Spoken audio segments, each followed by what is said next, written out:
I don't know why you're here. You do realize the length of the video, right?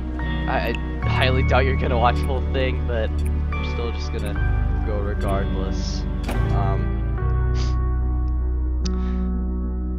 Honestly,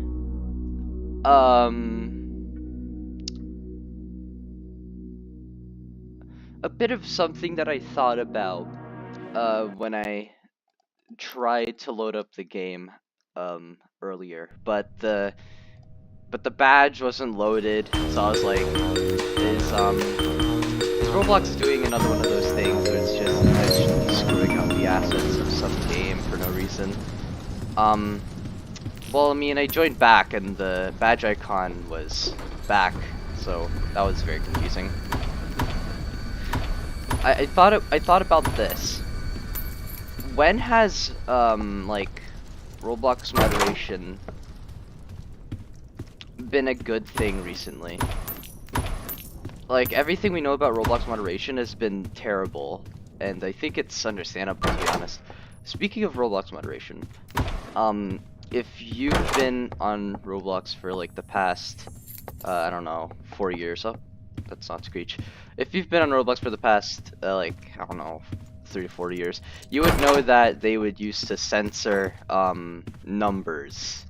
That was considered a big no-no for some reason. I still don't understand why. Well, I mean, I do understand kind of why, because like people can easily give out their credit card numbers if they're not careful enough. Well, I mean, it's a dumb thing to do, give away your credit card number, but to be fair, they're all children, like the whole entire player base, or the vast majority.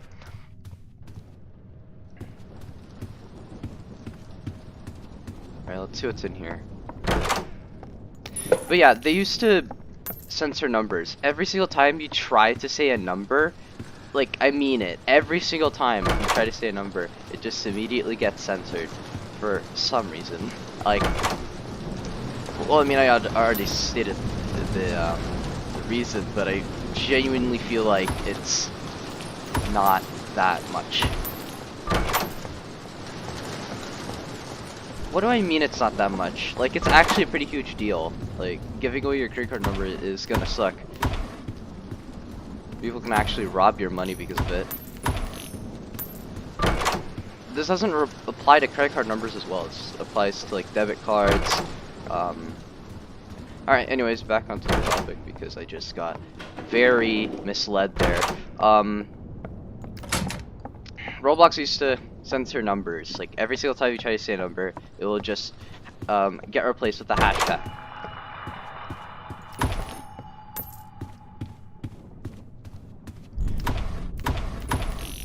Something just exploded. Okay, okay, 15. Until a change in like around 2019, I forgot, in Roblox's moderation. From there, they actually allowed numbers, but there's like a slight thing, cause like, look, so you can type in numbers now. That's wild. Back then, you couldn't. It would just get replaced with a small little hashtag like that. When they were appeared, like, oh my god, I can't speak.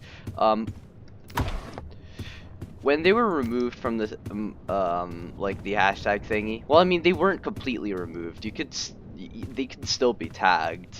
Like, I just get frustrated whenever I try to like go through door 50, write down the code, and they just get replaced with hashtags for no reason. 19, 20. That reminds me though, like whenever, oh shit, I have to be quiet.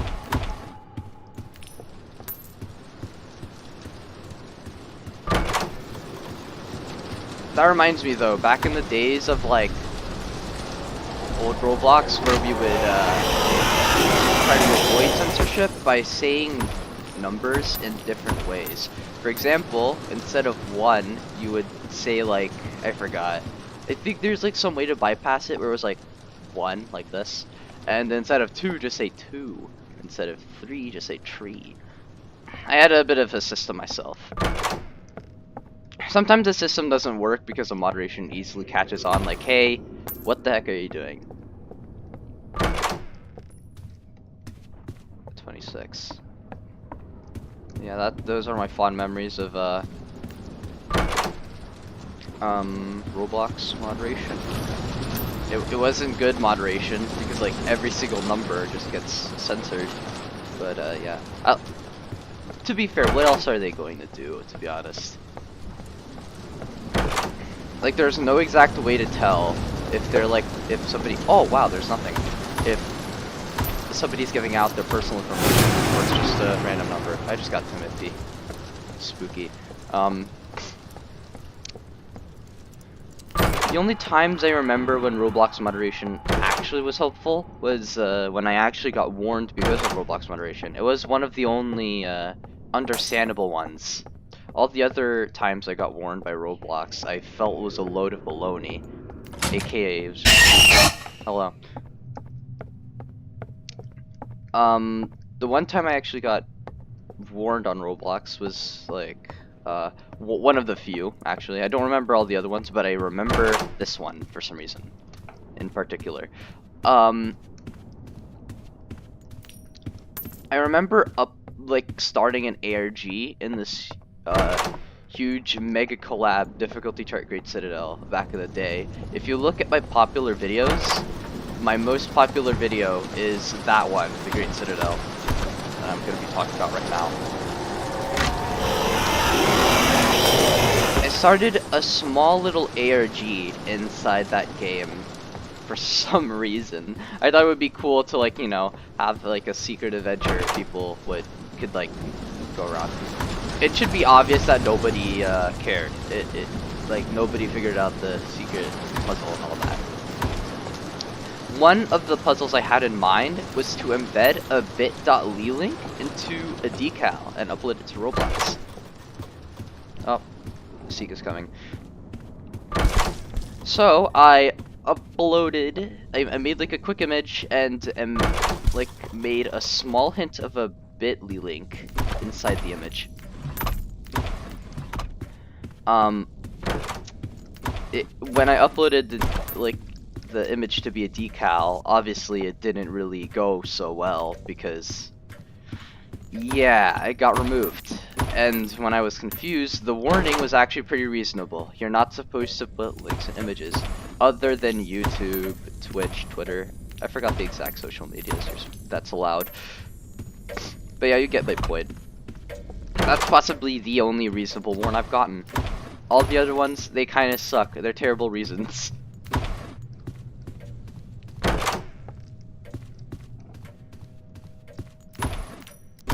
Speaking of that huge Great Citadel, I actually have really fond memories. I used to talk to them a lot. They were actually pretty cool. I love them. I don't know where they are now, but I at least hope they're safe. But I do remember when I was like asking the creator, well, I mean, I don't remember, but I remember asking the creator, I think, like, hey, can I join this huge collab that you guys are in? Like, it's actually pretty cool and I want to be a part of it. He said, yeah, come on. I'm just added me to the team create. I was surprised because who in the world would just accept some random guy that sent them a friend request and said, hey, I want to join your collab. Okay, Seek chases now. And yeah, little did I know that that invitation was the beginning of something great.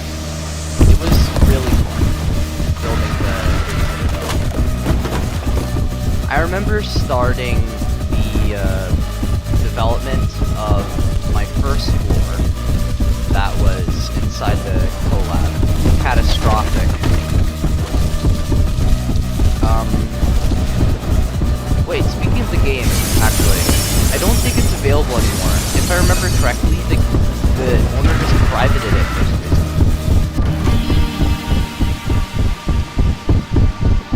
So yeah, that's sad. None of you can get to see it, but yeah, I'm just gonna explain to it in full detail. Catastrophic 4 was a boss fight. Yes, an actual boss fight. I was proud of it back then. You have no idea.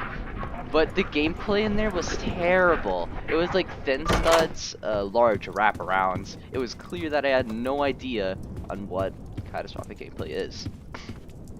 I can't tell if that's a false flicker. It probably is.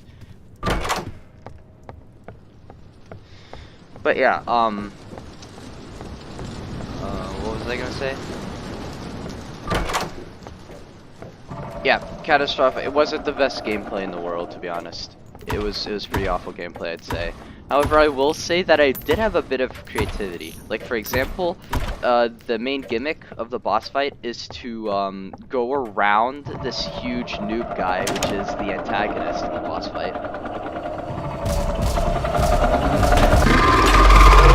Go figure. Yeah, he was the main antagonist of this whole entire boss fight. It was just a simple noob character, I'm pretty sure. Or I can't tell. I don't remember. It was probably just my avatar. Just like raised in the air in the middle of a cylindrical pillar. I don't remember. It's been a long time. I can't really go back and check if my if those statements I'm saying are true, because like I'm just going off of memory here, and plus I was removed from the team create. And the game has been privated, so there's no way to tell, unfortunately. Oh shoot.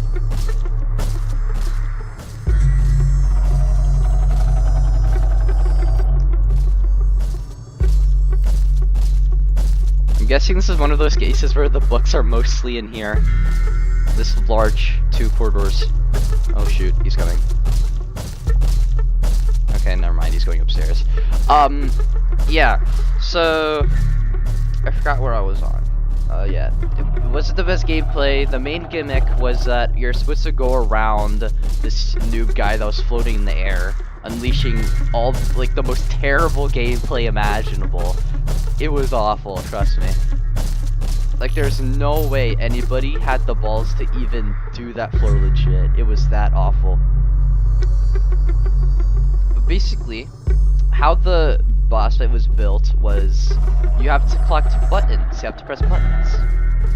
First, starting with easy gameplay, like a green button platforms that appear after some time, and then after you're done with the easy trial, you go on to the medium trial, the hard trial, the difficult trial, and so on and so forth. I put in so much passion on the floor, though I wouldn't really say it was good. Imagining it now, the gameplay was just terrible. I don't know why I thought it was a good idea.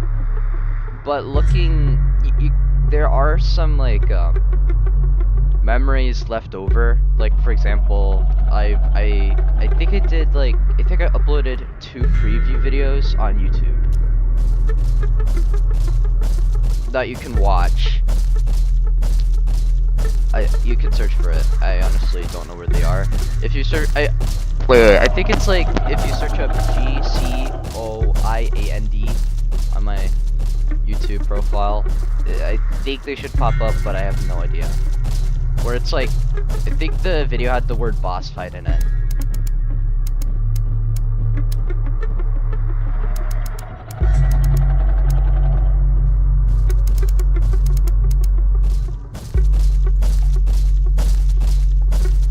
Sorry, I was focusing.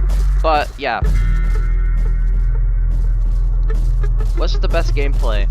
One of my favorite ones, like, wait, I mean, like, it wasn't the best gameplay.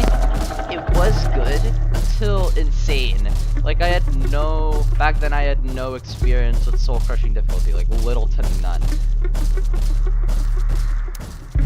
1, 4, 0, 3, 3. I accidentally did 4. 3, 3. 1, 4, 3, 5. 1, 4, 3, 6. 1, 4, 3, 7. Did it.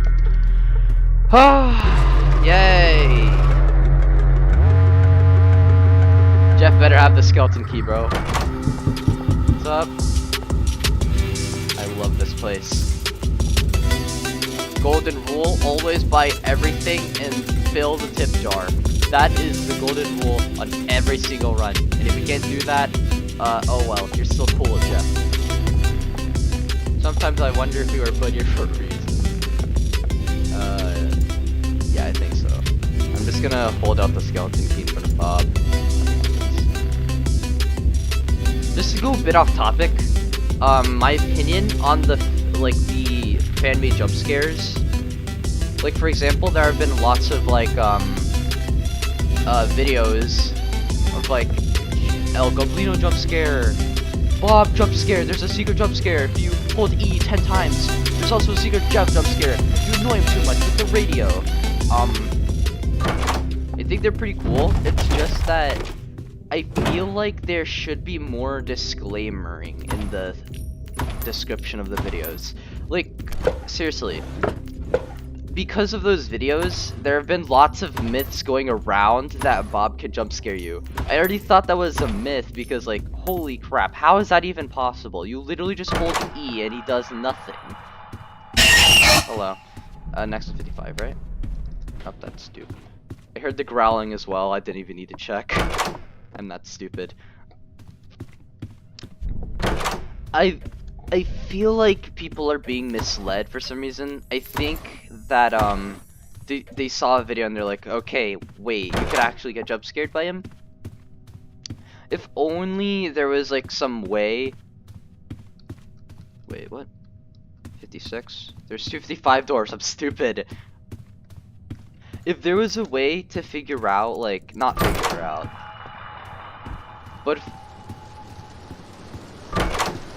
if only the creator of those videos, like, put a disclaimer, none of these myths would even happen. It led to the point that, like, I remember playing Doors with my brother and cousin. We went to the Jeff's shop, and you wouldn't guess, it was no surprise that, my brother said, dude, don't mess with Bob, he can actually jump scare you. And I'm like, dude, no. There's no way you're actually believing those fan animations online. They're just fan-made. I simply don't know, like, how else to put it.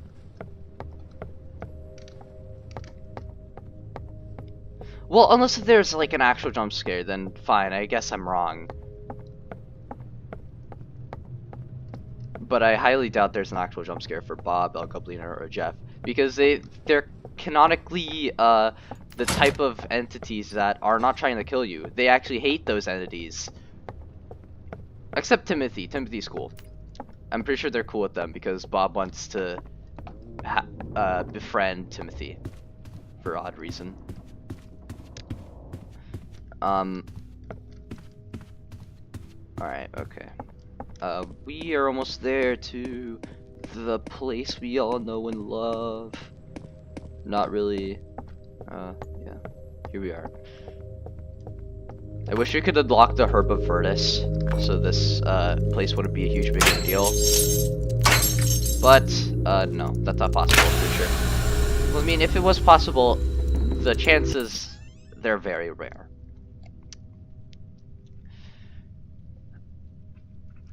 Alright, back onto the topic of the huge Great Citadel collab. Let me just put my volume all the way up. I couldn't do that.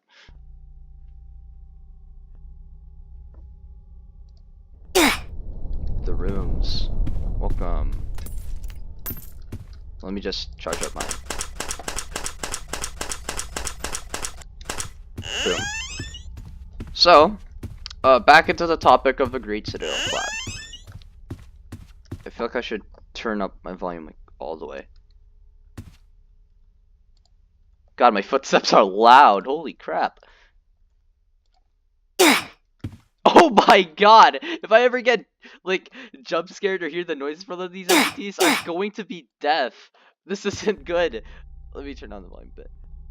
Like, to the point where I can hear the ambience. Yep. Hearing the ambience is always good because you can hear if A120 goes away. And you won't be, like, need to be paranoid if he's still there. So that's good. I don't need a battery, dang it. Okay, for real this time, actually back into the Great Citadel. I feel like, this would have been, like, an amazing idea for a Great Citadel. But it was executed, the gameplay was executed terribly. The gameplay was just awful. It was fine until the insane difficulties. However, though, I will say this. The ideas I had for insane, though, were quite wacky, but pretty good. I remember insane vividly. It was basically just normal blue, like normal gameplay, made in blue plastic blocks, parts, if you will. And, I don't remember much, but if I remember correctly, it went outside to an outside section. And, oh crap. I'm getting worried. I don't like this place at all. Oh, 420 coins. That's nice. The insane gameplay was, pretty bad until you were teleported into this, section that was called, guess the tower with Thanos stud. Yes, it's a Tower of True Skill reference. I can't think of anything to say.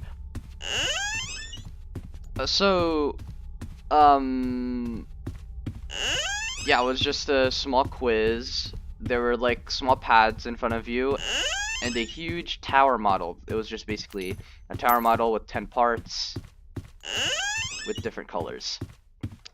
And it basically asked you like, just showcase the model and it's like, hey, what do you think this tower is? And if you get it wrong, I forgot what the punishment is, but I think it's like, I think you have to restart the whole entire boss fight. I was that evil. Yep, that's real. First entity encounter. A31. Actually, let's swap the topic a bit, because I have a lot to say about this. Why in the world is it still possible for entities to spawn before they're supposed to spawn? I feel like that's a very misleading. You may argue that it's not a big of a deal, and why I do agree with that, it's still incredibly misleading. Like, you can't just say, hey, I know you died to A60, and you're a bit confused on like how to survive it, but instead of giving you hints, I'm just gonna tell you it's just gonna start attacking on A60, and you're like, oh, alright. You come back, it starts attacking at, like, before A60. Like, think about it. When you're not even expecting it, just spawns anyways. I think that's a lot of baloney. That's bogus. That's stupid. Anyways, back to the topic of the Great Citadel. I'm always going to be switching topics because I honestly don't have anything else to talk about, and it feels like I'm talking to myself or to a brick wall. About this quiz. I got some friends to help me. They were pretty cool. I think it was just friend as a plural, like singular friend that I befriended thanks to the team create. And yeah, I think that's enough to say about the thing. If I remember correctly, I just sort of gave up on extreme, just started making the worst gameplay imaginable, and on catastrophic, you're supposed to go outside and the gameplay just rises up to the next floor, which is horrific. $50 doors already. Felt like I only went through 20 doors.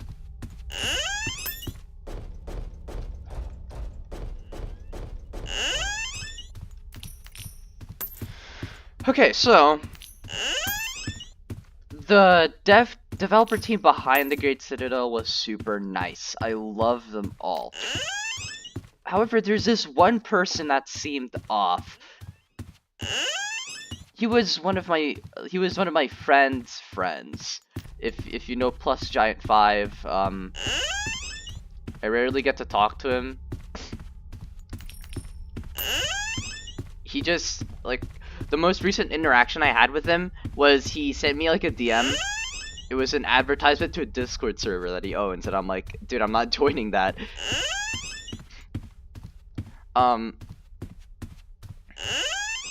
Okay, we're at A60. A60 should spawn frequently now. Alright, so, yeah, the developer team was pretty nice. I will say, though, like, there was this one person that didn't really seem okay. He was my friend's friend. I'm just reciting everything now. Oh my god. I'm terrible at communicating. Even with myself. That says a lot. But this one guy barely worked on the project. I feel like that's like understandable because my friend's friend was focusing on a different game that was made by my friend, if you know what I mean. Yeah, I know this is gonna be really confusing for myself to even understand, but 69. Oh my god, why do I keep collecting the batteries? They literally do nothing. For now.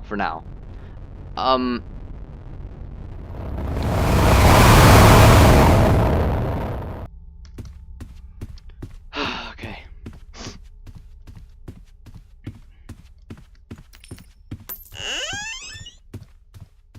What was I on again? Okay, yeah. He was working on a game that I also, helped to build called Advanced Obby Practice. It was just a huge collection of like random obbies, random wraparounds, and all that. And the game is still up. You could search up Advanced Obby Practice on Roblox.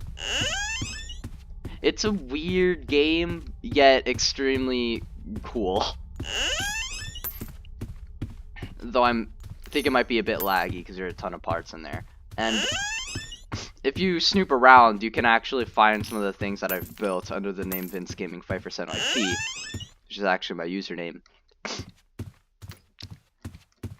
So yeah, he was working on specifically that game instead of the huge Great Citadel Mega Collab.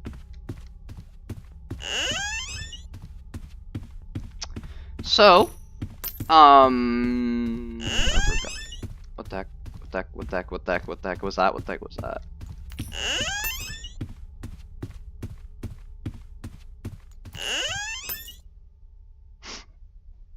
Anyways, we're already close to A90. This is amazing. I love it. I love A90. No, I don't. I hate A90, just like the rest of us. This one person did not really want to build on the project. One particular day, he asked the owner of the Advanced Obby Practice, which was my friend, hey, why aren't you building on this anymore? And he was like, dude, I'm just really focused on this Great Citadel. I feel like it has a ton of potential or something along the lines of that. But basically, he was not that much focused on Advanced Obby Practice. He really wanted to build this Great Citadel instead. So, he was angry. He was angry that his creator isn't really focusing on the Advanced Obby Practice game. So you know what he did? He deleted everything. He literally went into the game while we were sleeping, I'm pretty sure, and just deleted everything. Like, that is so stupid.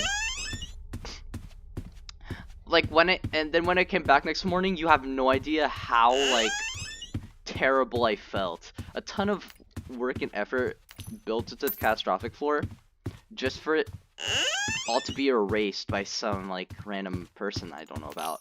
And then word got around, they instantly figured it out, that yes, it was that person, the friend's friend, that was now our enemy, because, oh my god, that was such an That was such a butthole thing to do. Like, delete everything? What in the world?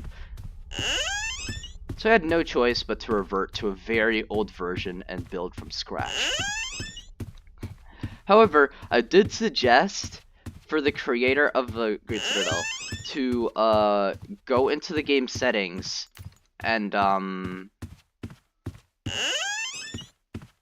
to the game settings and revert to the latest version before everything was deleted.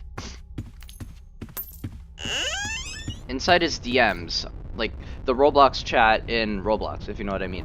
Not like in a game, it's like actually on the website and the app.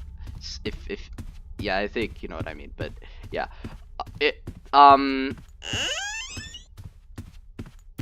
Yeah, I asked him. He did not respond. And then the creator of Advanced Zombie Practice suggested the same thing. Hey, like revert to the latest thing. Like it was almost verbatim.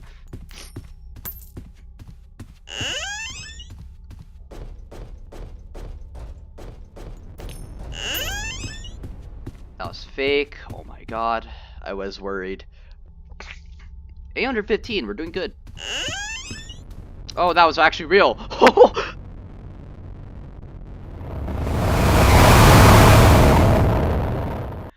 And even though he said the exact same words I said to him, and the creator ignored me, he followed his words, bro. Oh, that's also fake. Thank god. Like, you have no idea, I heard his noise, went inside this room and there were no lockers, I started to get really scared.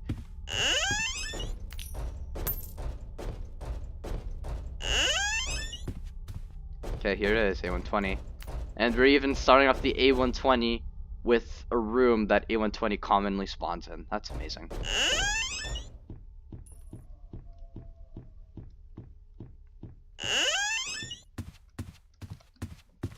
So yeah, now we have to watch out for all entities now. Oh my god, that rumble.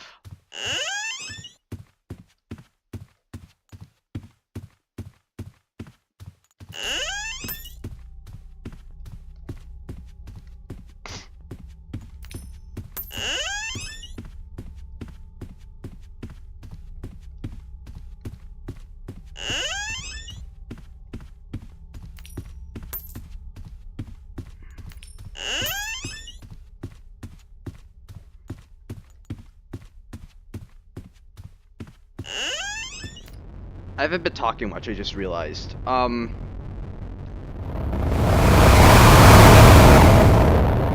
that's loud! Holy heck! Alright, so I guess it's time to start using my flashlight anytime soon. Like, it's getting really dark. I'm gonna start using it at 1:30.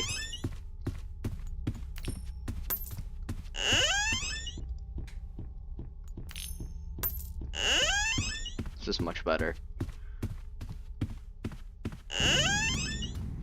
A120 encounter, let's go! Yeah!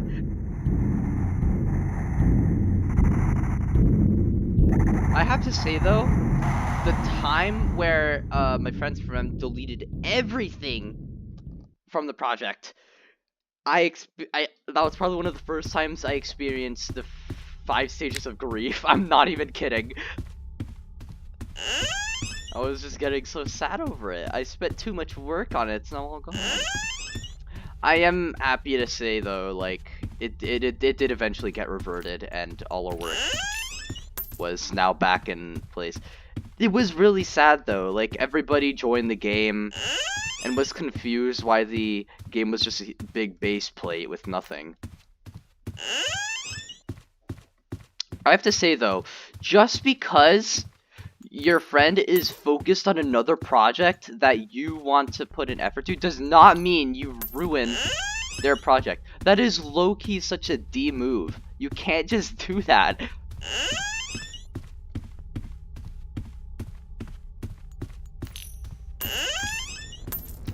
I think the person was on my friends list. I don't remember if I unfriended him or not. Probably didn't, because because I never unfriend people unless if they're like actually annoying the heck out of me.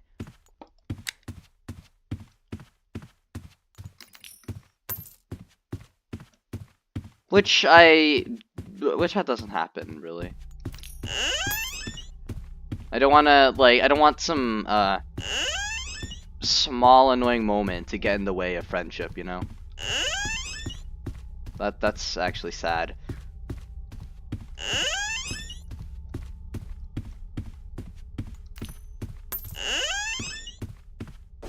I wonder if A120 will spawn here. Oh my god, I was right!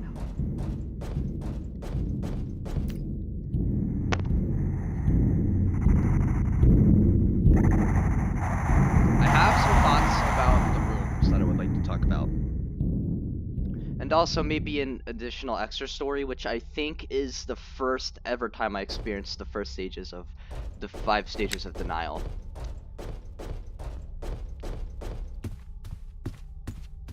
Or grief. I forgot the name. Is it denial or grief? 5 stages of grief? I think so. My thoughts on the rooms. It's a good challenge. If you think it's easy, then you must be smoking crack.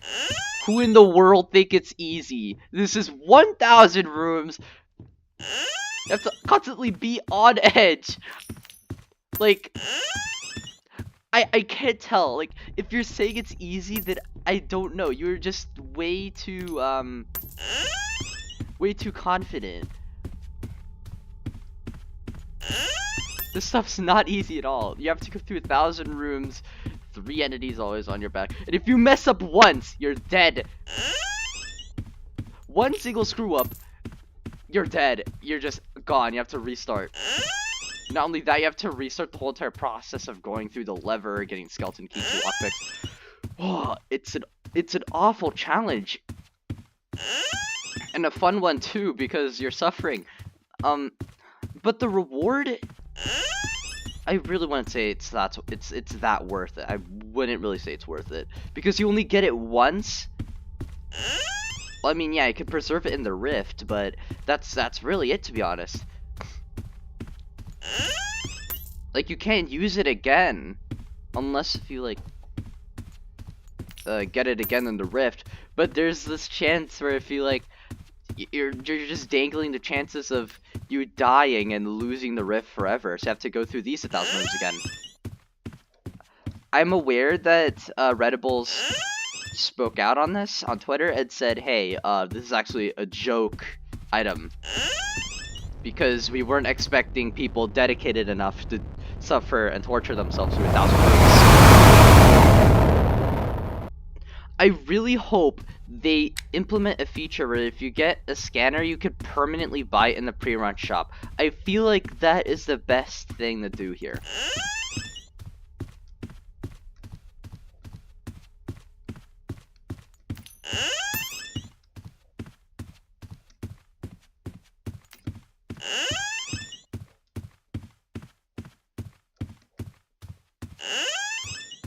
The first time I experienced the first stages of 5 stages of grief.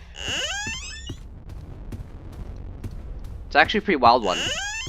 I was only 8 years old, I'm pretty sure. So yeah, I was pretty young and innocent back then.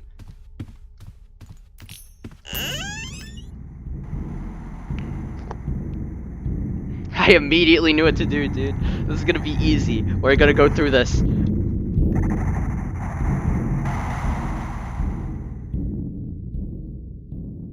The first time I went through the not first 5 stages of grief. There's only 5! What do you mean first, Vince? Come on. Think. But basically, the first time I ever experienced those stages of grief were like, was a death of a person that I actually loved.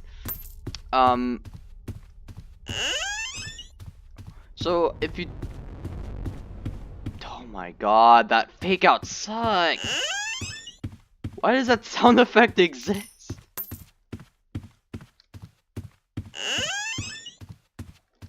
I'm looking for a battery. I really need a battery. Oh shoot, it's running out. even though it's 3/4. Whoa, I knew it was coming. Yeah. So if you know me, I used to play the piano, which is what got me into, like, inspired me into making music, which I do now. Well, I mean, I don't really write any original stuff. Well, I mean, I could, it's just that I don't have any inspiration. I do make music, remix and original, whatever. And it all started with me playing piano and a piano teacher. And let me say, she was a really nice woman. The teacher was really nice. Oh my freaking god. It ended up like when I started when I was 8. I eventually 8 I think. Nah, I think I was 9. Like there's no way I was 8. I started playing the piano from there, and I played for like being taught by my piano teacher for like. But that's someone called me. 185. Honestly, don't know what else to say, so I'm just gonna keep going while being commentary or yeah. This video is living proof why I don't talk to people. I always stutter and confuse myself. Oh my god, here we go again.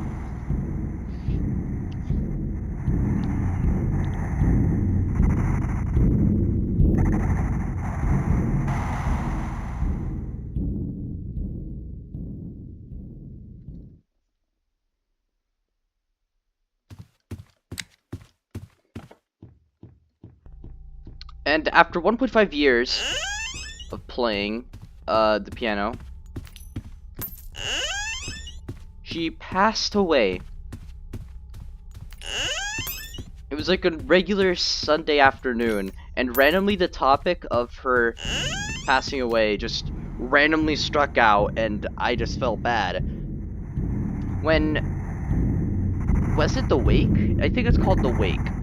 When participating in her wake and seeing her dead, I honestly felt terrible. From that moment, I was just sad. My 9-year-old self has never been this sad since, like, I don't know, the time that I dropped my ice cream. Okay, but yeah, that was actually pretty sad. I won't lie. I still get sad over it because, like, she was pretty nice, to be honest. Very nice. 194, 195. Oh my god, I don't know what I'm doing. I'm just gonna try to rush to 200.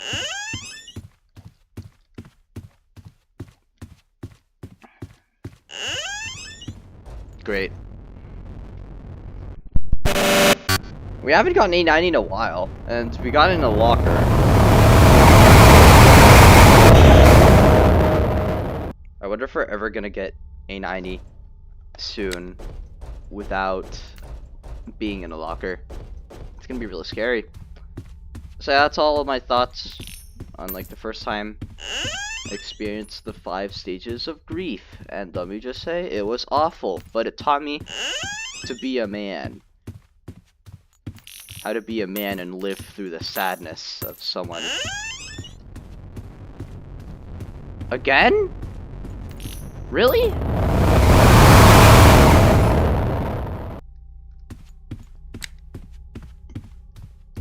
I forgot what I was going to say, because I got caught off guard by the A90.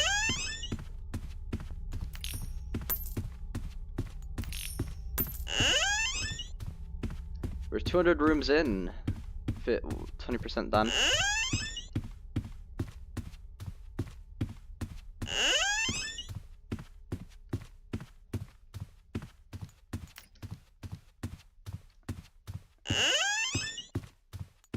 My thoughts on hydration, or dehydration. I rarely drink water, and when I say rarely, I truly mean it. I haven't drank water for the past like several months. Like an actual cup of water, and I'm still alive, functioning well. Well, not really well mentally, but yeah. Oh, there's the exit. Hello, curious light. What's up? Love you. Alright.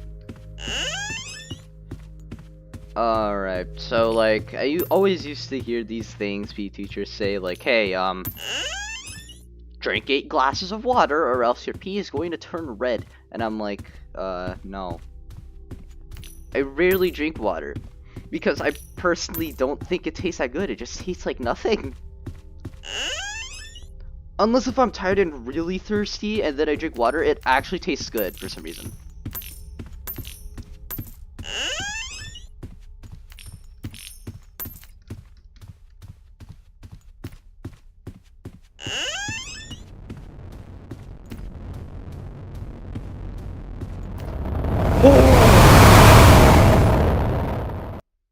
That was stupid of me, I won't lie. Alright, moving on. We just got a 90 outside of a locker.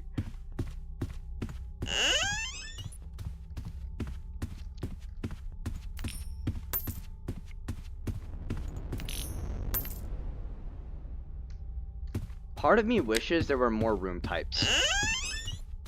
I feel like that would make the rooms a bit more interesting, you know?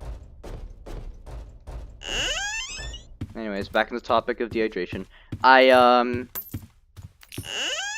always heard these things PE teachers would say, drink 8. Oh my god. Oh my god, I hate this. You are required to drink 8 cups of water per day. Unless you'll die. Unless you want to die, then sure, just don't drink anything. And even my mom would bring it up as well. Like, I forgot the amount of milliliters that I'm meant to drink every day. I think it's like, around 2,000, I don't know. But I was told to drink a lot of water every day, but I didn't follow those instructions because I personally think the water just tasted awful. Water was simply not for me.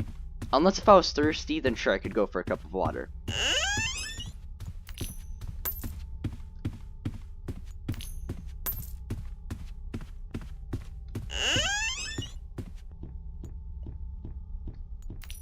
So I immediately knew, like, if I combined the fact that, I barely drink water and I'm still alive, I drink like around 0.1 cups of water every single day and I'm still functioning.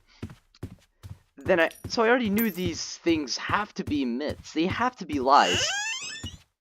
They have to be lies of like some sort. There's no way I barely drink any water and I'm still alive, and everybody's still telling me that you are required to drink water every day on a daily basis.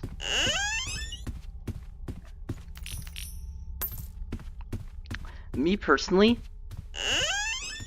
if you just drink water when you're thirsty, you're fine.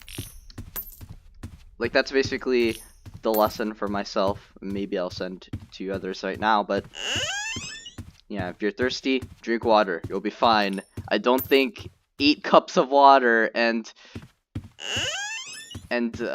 making the risk of you peeing your pants higher is going to do you any good. Just drink water when you're thirsty. You're free to like not follow my advice because, like, of course, drinking water is also good. I don't find anything wrong with that. If you drink a lot of water, you're cool if you do that.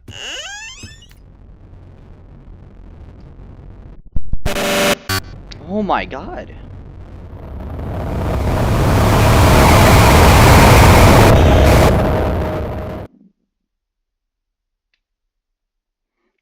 I find it weird how sometimes in the mostly throughout the year, the weather is hot, like at least 80 degrees. Nowadays, whenever it's winter, it just starts dropping below 0 out of nowhere. I find that pretty weird. It was honestly unexpected because of like all the news I've heard about global warming. and the fact that the world may heat up by 2 Celsius is going to have a large impact. Oh my god, it was fake. I actually thought that was real.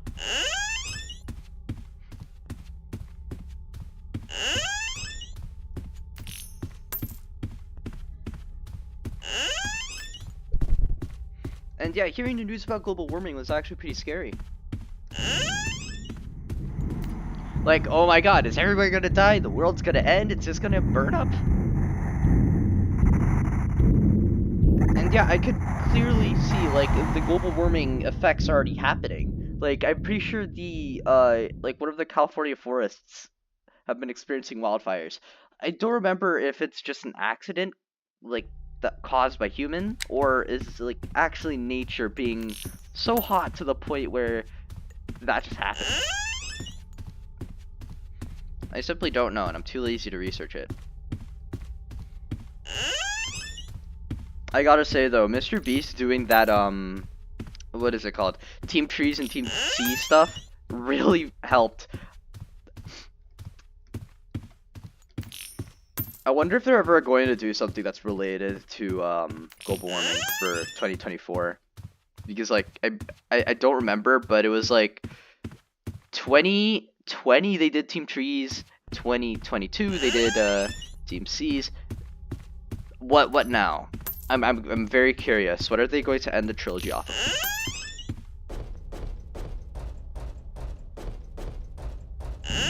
I was expecting that. I was expecting that. Ooh, yeah.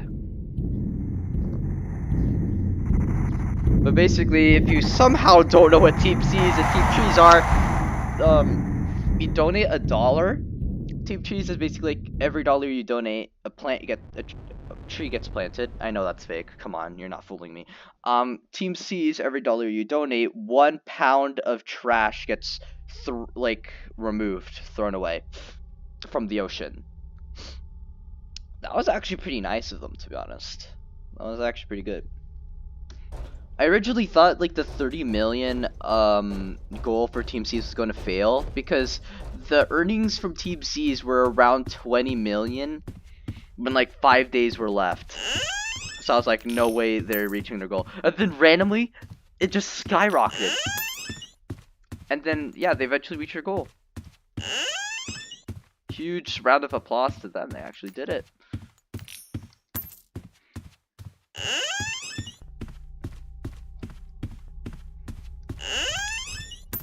I always have this small worry. What if good people on the internet are actually terrible people? And that happens a lot. Like, there are a ton of, like, allegations coming out of victims from huge YouTubers or huge people on other social medias, not just YouTube, that are apparently terrible people that I used to look up to.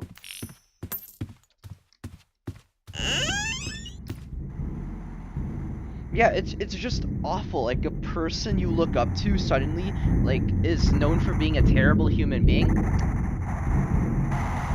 Like, come on. That's just awful to hear.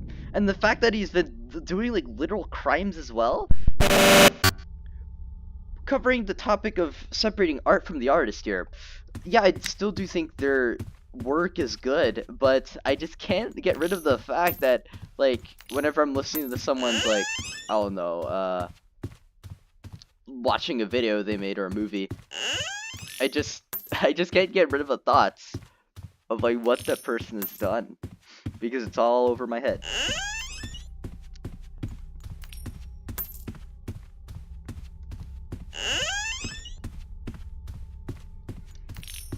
But yeah, it's just genuinely awful to hear. However, there are some goofy,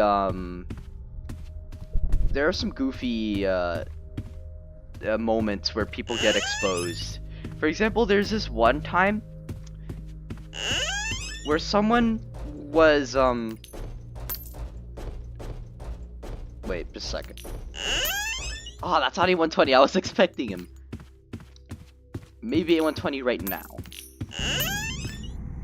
Yep.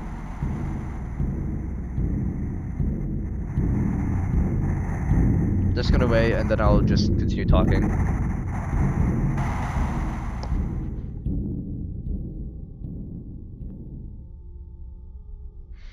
There was this one case where somebody, some like 18-year-old, I forgot, would go around the internet asking for nudes from minors. And if they refuse, he said he's like going to kill himself or something. It's awful. It's freaking terrible. Whoever that person is, you're stupid.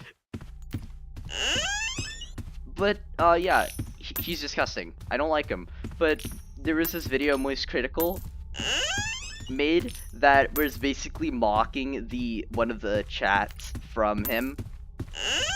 And I gotta say, while I was just laughing my butt off while feeling really terrible for even laughing, God, it was just freaking like funny how he while he was like trying to act like he overdosed on vitamins, so he's just like constantly spamming the keyboard, acting like, oh god, he's dying. And the teenager that was being exploited by this man was like, no, I'm not gonna send you nudes. And then just starts acting like nothing is happening. Like at the end, she's like, okay, I'll talk to you again, while he's saying, hospital 5 miles away. It was really funny stuff, even though, like, it was truly terrible. By the way, huge props to that teenager. Like, holy crap, she stood up for herself pretty well. In other cases, most minors would just give in because the topic of suicide is being thrown into it. I give a large round of applause, large round of applause to her. That was incredible.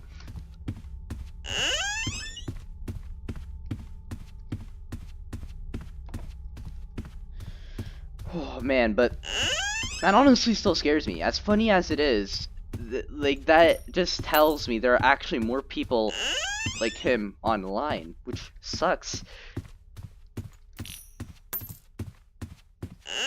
Like, come on, they're literally using suicide as a tactic to get pretty displeasing photos from young people, which are easily manipulative. And I think that's pretty disgusting.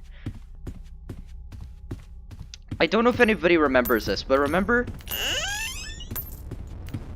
Oh, that's real. I thought that was a fake owl, but yeah, it's actually real.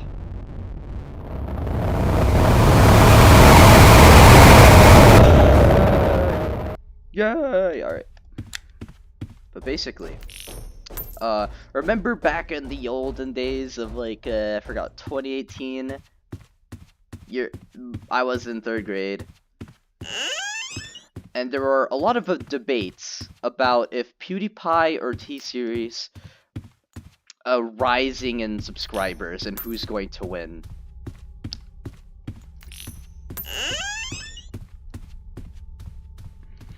I still remember that. It was fun. Like seeing the first time in history somebody's going to hit 100 million subscribers and like 2 people are against it, and I'm pretty sure like PewDiePie sent a ton of diss tracks to T-Series saying like, hey, you suck. Obviously that's not the main message there, but like, yeah. I don't know if T-Series actually sent a diss track back. I don't remember. It was basically the Swedish against the Indians. It was like a Cold War, but in social media. As goofy as it sounds, it was extremely goofy and I loved it. However, like during one debate in class, people were debating whether PewDiePie or T-Series should win. I said T-Series for an awful reason. I said it's because PewDiePie swears. Which I don't think swearing is much of a bad thing, unless if you use racial slurs in order to hate a certain group, then screw you, you suck. But, yeah. My main reason why I thought T-Series was going to win was PewDiePie swears a lot, which isn't the best for a 9-year-old army. And while that was a really goofy reason, like, keep this in mind, I was 8 years old, of course. I hated the idea of swearing. I still kind of do. I only use those kind of words if I'm angry. And, like, I have no choice but to use them. But yeah, that's pretty much it. I still have fond memories. Like I remember jamming to the congratulations song. And I remember when like the whole entire cafeteria was saying B-word lasagna. It was really goofy. And I remember when like B-word lasagna was playing during those live streams where it would just show like live of how many subscribers PewDiePie has and how many subscribers C-Series has. I thought it originally said fish lasagna. I was that innocent back then. I actually thought it was fish lasagna, and other people were telling me no, that's the B word. I was like, oh wait, really? I searched it up, and yeah, it was actually the B word. I was in distress. Yeah, there's another goofy topic. Yeah, I don't have anything else to talk about.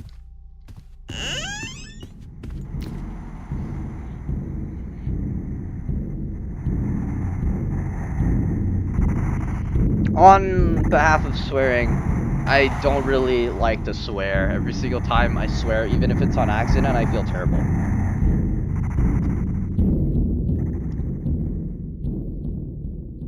But I sort of just use it sometimes to get my point across.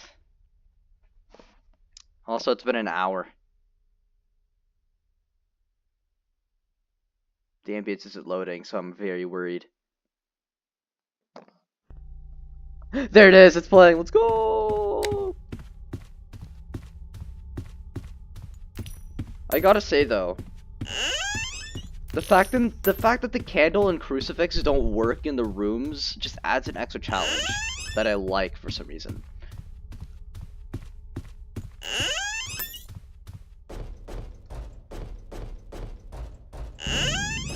I knew it was coming. I knew it was coming. I knew exactly what was going to come from that. Woo!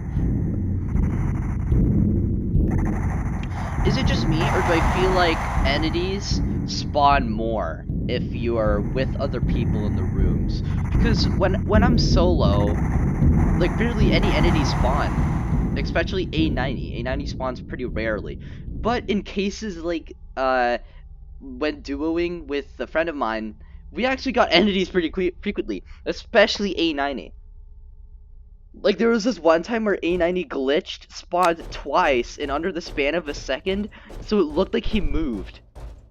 That was so goofy. Well, obviously you could still watch the clip. It's in day 11 of beating doors every day. But yeah, that was unforgettable.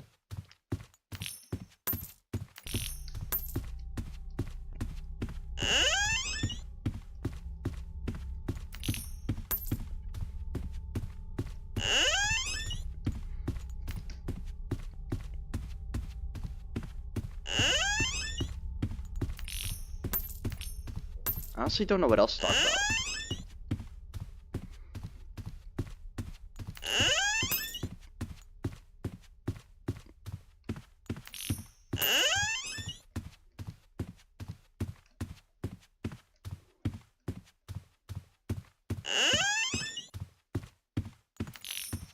Holy frick, I just suddenly remembered something, so like... Okay, so my school, is very, homophobic, to say the least. Obviously, there are jokes about it, which I don't really care about. They're jokes. Come on, it's not like I'm going to get, like, freaking insulted about it. Like, oh my god, they're freaking hating on a hate group because of a joke. They're hating on a group. That's what I meant to say. Not hating on a hate group. If you hate on a hate group, that's understandable.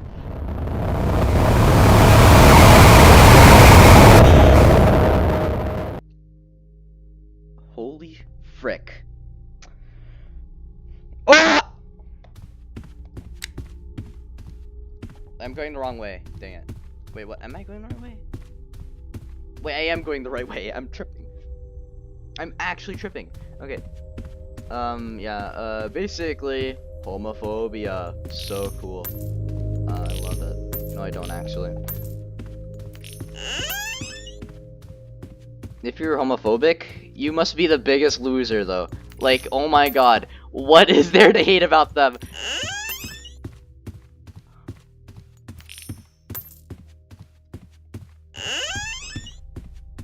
Alright, so, yeah, there's this one kid in my school who is openly gay.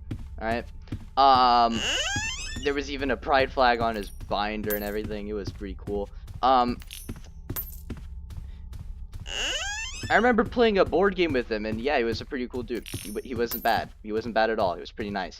But, however, when interacting with other students of the class, one person called him out for, like, being gay in an argument for, like, no reason. Like, that ever relates to the argument. I forgot what the argument was even about. But I just know it's not even close to the fact that he likes sausage in his peach. Holy frick. What is happening? I thought I heard a rumble and I got scared for a second. Let me take off my jacket real quick. It's hot. It's really hot. Like, I actually feel like I'm burning inside. Oh, hello there! I hate you! Okay. Thank God I was away from the keyboard when that happened. I guarantee you, if I placed on my keyboard a few seconds, like, later, I would have been dead.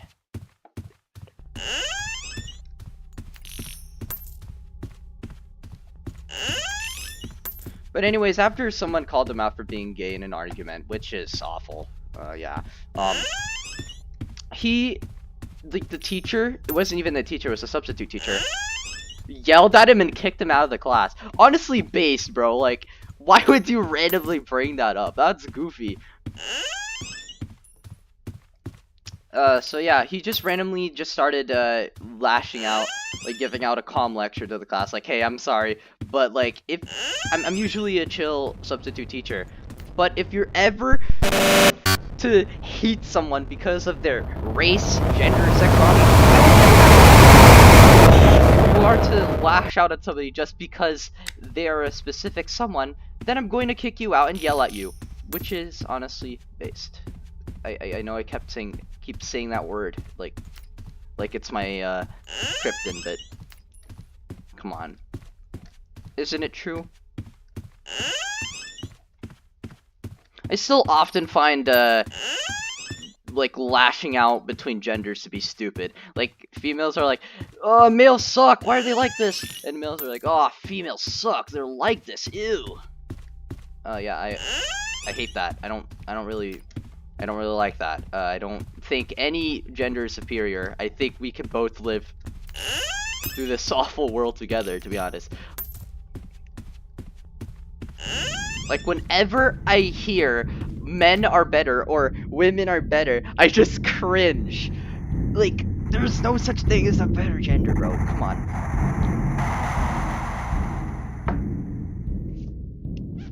It's just sickening to hear, really. And people hating on women, like, if you know the Kill R63 or Kill 34 game, I forgot what it was called on Roblox. And while it does seem like a joke game, that game is actually serious. It is meant to, like, spread the message of killing women. I'm not even kidding. If you go into their Discord and, like, look at the owner, like, the messages from the owner, he seems to, like, really hate women.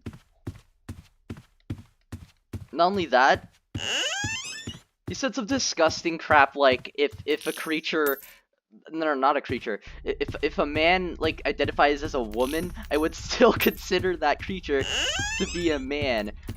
And I'm like, shut up, no way you are this, like, this deprived of lunacy, like, actual disgusting stuff. 365, number of years. Oh, yeah! First time we got a 90 combo with another entity and when it's outside of a locker. That felt good. Oh my god. Yeah, P's also homophobic. He said something like, I forgot. It's not the exact words, I'm not going off of copying, but it was like, your brain was structured to like a different gender. So if you like the same gender, something has gone wrong with your brain. Yeah, I just immediately knew the person was not okay. Like, he is not a person I would want to be around.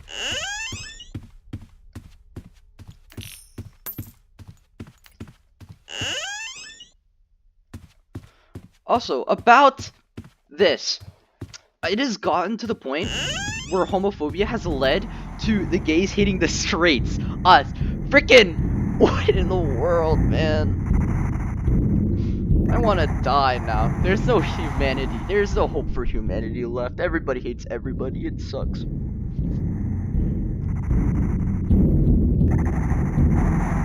want to cry now. I really do. Yeah. He's gone. Yay! Whoa! 369. I forgot to, like, say we're thirds of the way there.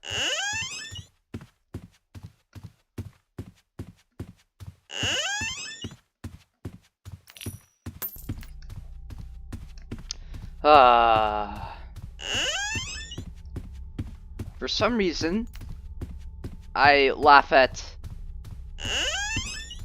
homophobic jokes or racist jokes, as long as they're jokes and not meant to actually hate on the other. Because they're just jokes. It's like not that serious.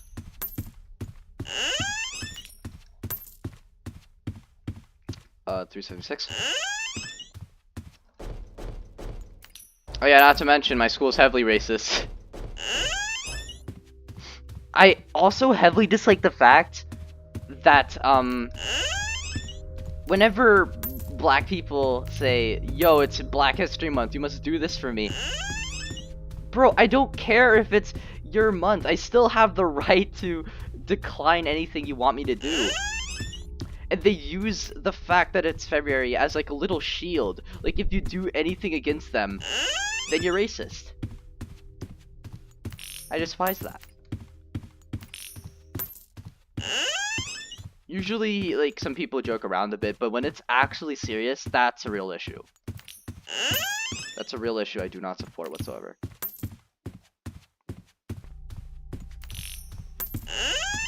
Knowing YouTube moderation recently, I think that this isn't going to go well. Like, whenever I upload this video, YouTube is just gonna register, like, randomly in the middle of the video. You just talked about transphobia and homophobia and freaking feminism in the middle of the video.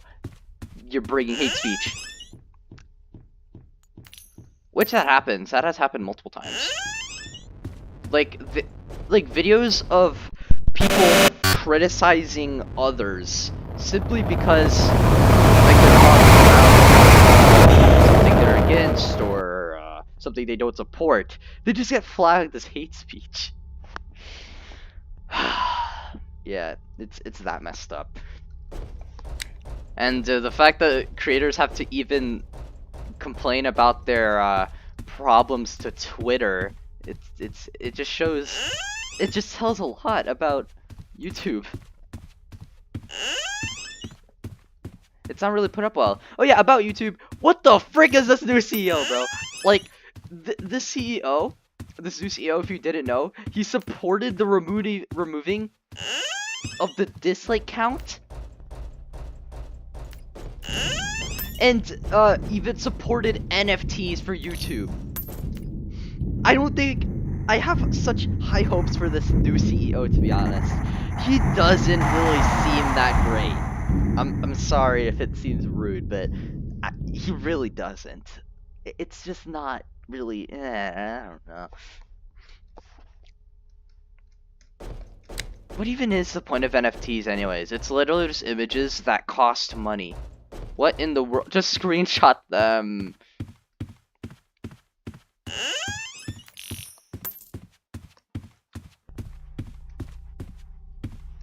Why is there a coin placed under the chair? Oh, hello, Jasper. Wait, we have hot chocolate with marshmallows based. I want everything for Jasper, dude. Alright. I was expecting A120, it didn't appear, fortunately.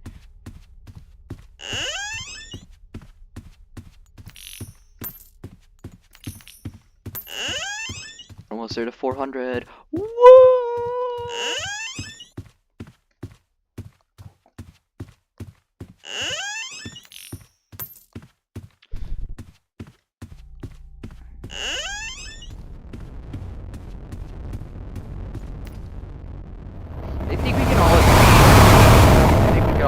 cafeteria unless if you're in some very good school. School lunch isn't that great. School lunch really isn't, which is why around middle school I stopped eating in school because the school lunch wasn't really that appetizing for me. Yeah, because of this I started to get noticeably thinner. I used to be somewhat fat in like the end of elementary. Now I'm just sort of like skinny. And while like other parts of my body are somewhat showing that I'm still somewhat fat, I think I could get rid of that eventually. Like my arms are a bit saggy, my thighs are too huge. Not really too huge. They used to be bigger. 409. 410. Why am I slightly vibrating? That's scary. Hmm? What? Oh yeah, I drank that. What did it remind you of? Chocolate milk. I don't know. But doesn't it taste like ice cream? No, it doesn't. Just tastes like milk. It tastes like ice cream.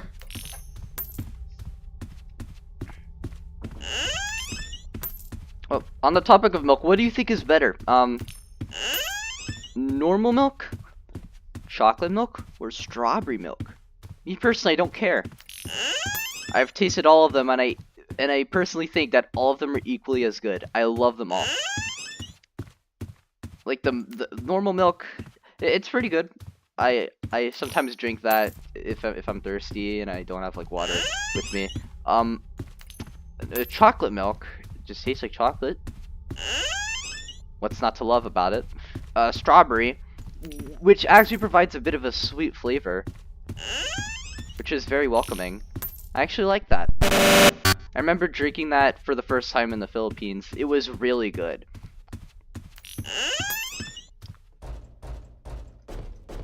Yeah, that's pretty much all I have to say about milk, really. Oh, every single time I go through these rooms, I forgot. Like, after A1000, you still have more to do. You have to beat the game along with the scanner and the shake light.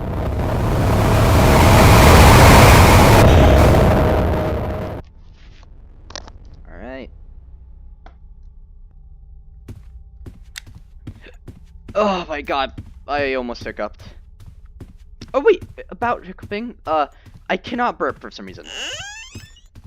I cannot burp. Like, for some odd reason, I just can't. Sometimes, rarely I do, but it's very small, like a tiny, you know? That was fake, obviously.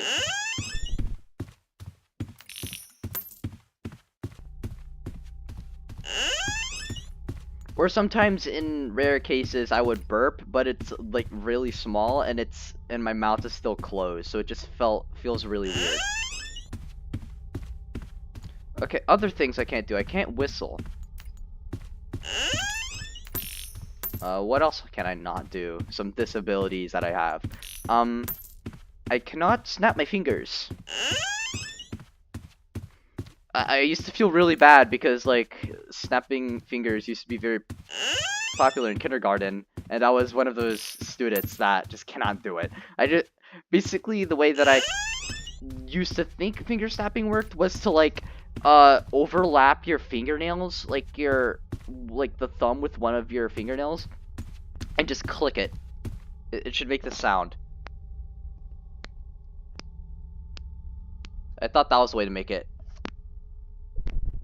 But no, that wasn't it. I was terribly wrong. I don't know if you heard those. I don't know if you heard those noises. They were really quiet. Every single time somebody says A90 is easy, I immediately lose it. Well, I mean, not really. It's not huge of a deal because, like, you can have opinions. But me personally, I don't think A90 is that easy.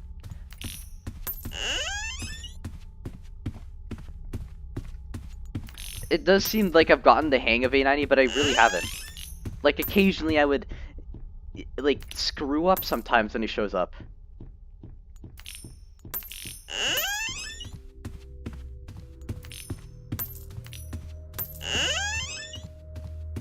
Hey, Curious Light.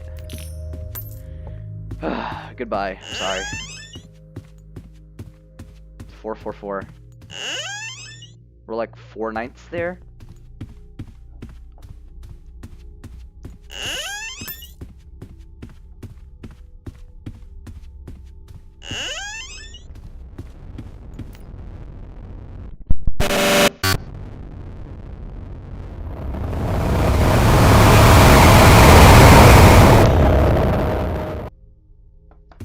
Something I love a lot is music. I don't know about it. I just love every single genre as long as it isn't rap.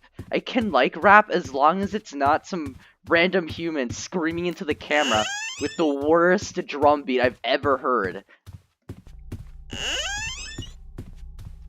But yeah, I like music. Every single genre I'm okay with.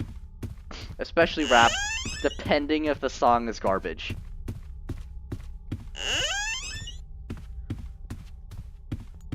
I remember listening to music for the first time in a car. I don't remember listening to it for the first time, but I loved music, especially when me and my family would go into car rides to somewhere. We would just play music. The music was really good. I love music. I love singing to it. I love, you know, normal human things people do to music, like listen to it. Sometimes I feel bad for deaf people because they can't really like people that absolutely cannot hear at all, or like can barely hear. I feel bad for them because they can't listen to amazing music. They can't like experience the beauty of music. Yeah. So basically, I eventually like listened to pop, hip hop, rock. I think rock. I thought it was pretty good. What else? I also listened to what was it? What was the genre called? It was like, oh, country, yeah, country. That was lame at first, but I listened to the song about I don't remember. It had a good melody. That's all I know. So I loved it. Okay. Ah, real. So yeah. Basically, full summary. I love music. I love all genres. I think music's alright, unless if it's terrible. Usually when it's terrible music, I would always find some good reason to like it. Not really good reason, probably a terrible reason.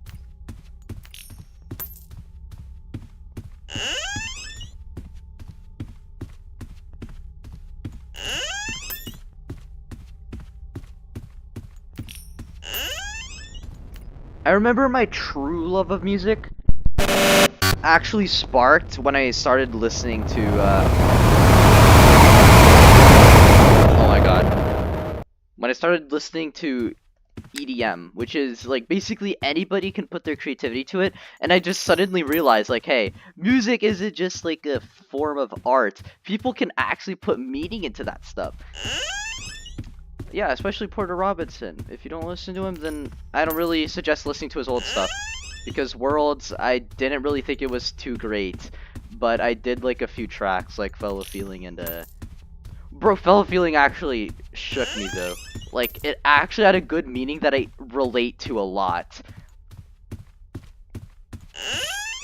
It's actually a meaning that I looked into. It was like something about, sometimes, like, the whole world's just, like, very, like, disgusting. And there are some beautiful parts of it, which I totally agree. There are also some, like, theories that's been going around. Maybe the meaning is actually, like, music is very repetitive and often very unoriginal, which is why Porter used a very, very common kick sample for the robotic drop. And that does seem plausible. That actually does seem pretty, like, reasonable. Music is sometimes very unoriginal, and, basically, Repeat Stuff by Bo Burnham actually, supports that.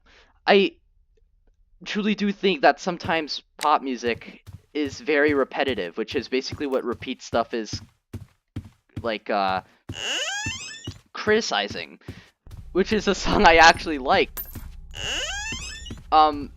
basically the main gimmick is like people, uh, pop stars usually use their music to exploit young women in order to like earn a profit. And in order to like earn their true love, they just repeat the same lyrics over and over again and make like when they describe their true love, it's often very vague, so people can develop a parasocial relationship with the pop star in order to earn that all that moolah. And there's this ongoing joke where like they're related to Satan and the devil, and that was amazing. That was literally the cherry on top. I don't think anybody would really hate Burnham, to be honest. He's an amazing guy.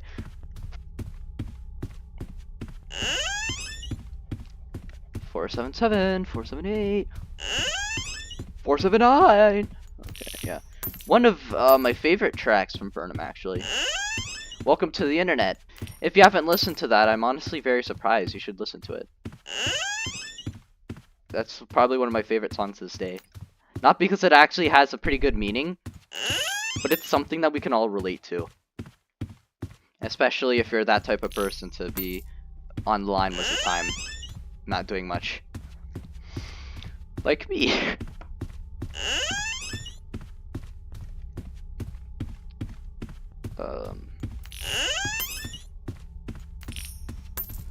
Yeah, basically the summary you can wrap up in this whole section. Music is great. You can make it comedy, you can make it funny, you can make it very emotional. In all terms, it's really good. Which is why I don't really despise a genre. I love all of them.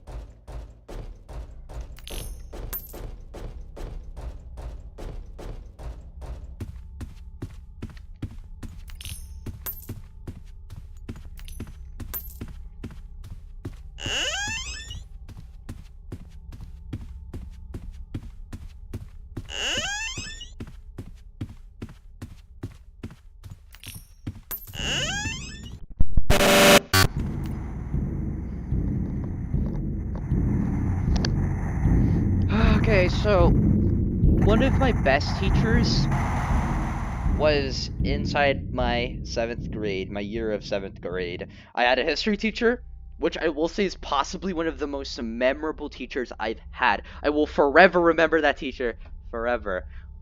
I loved him. He was a very good teacher. Well, not really, because he would usually steal presentations from the internet.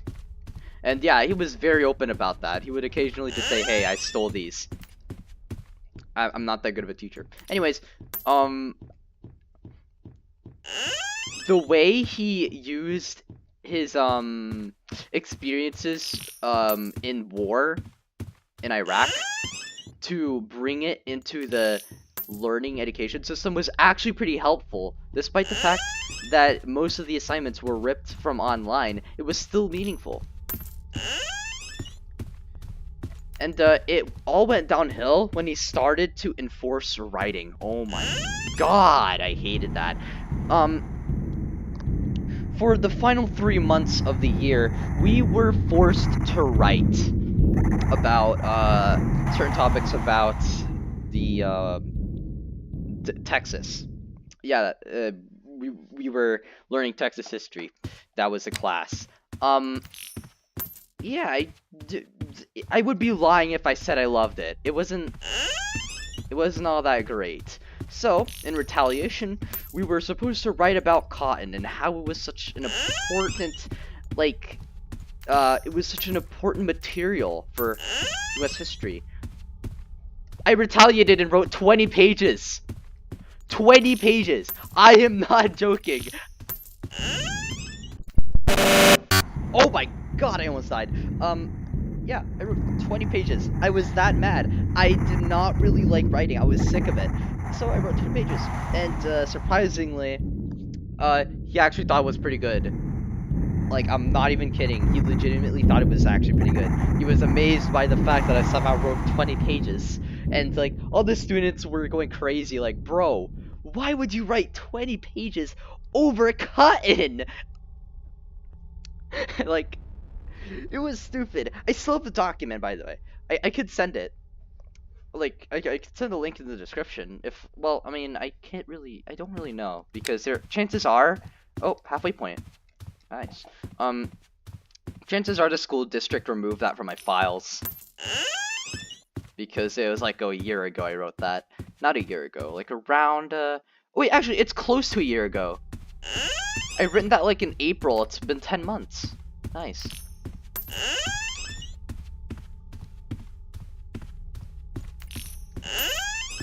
Some other fond memories that I really hated from the teacher. Oh my god, wait, I remember this. We were forced to walk in the around the hallways for like 15 minutes because a few students in our class decided to walk off track. So he forced the entire class to walk around, even though he knew specifically who the students were. And instead of singling them out, he decided to torture the whole class. From that moment, I did not really like that. Yes, I liked him as a teacher, but that was one of the moments that I did not like. And once we were sat back down, we were basically told to get on our Chromebooks and write an essay. Write a paper about walking in the hallways and how that was such a meaningful punishment. I wrote 6 pages explaining why that was such a terrible idea to torture the whole entire class, walking 15 minutes, wasting our time when we could have been doing something else. Eventually responded to it. Like, he didn't really took it too far. Like, I said, I did send some disclaimers, like, hey, I don't, like, actually hate you, I just think this decision is a bit too much of just forcing the whole entire class to walk around the school. And, yeah, he actually responded. One of his points was, what am I supposed to do? Just, you know, like, let you all, like, not suffer? And I'm like, yeah. Good point, but at the same time, that doesn't really support why you decided to go all out on the whole entire class. Another point he made is all the students can be viewed differently just because of a few students. I tried to act like I agree with it, but now I just don't really. You still, like, there are still people that did the right thing, and you're still, like, forcing them to go around the school because of it. Like, I get what you're trying to say, but it doesn't really match up.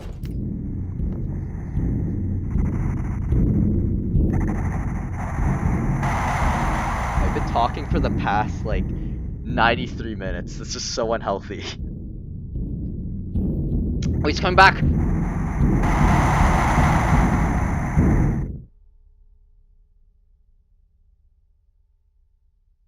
I think he's gone.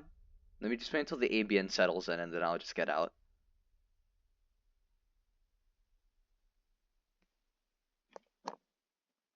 Why is the ambient not playing? There it is! Yay!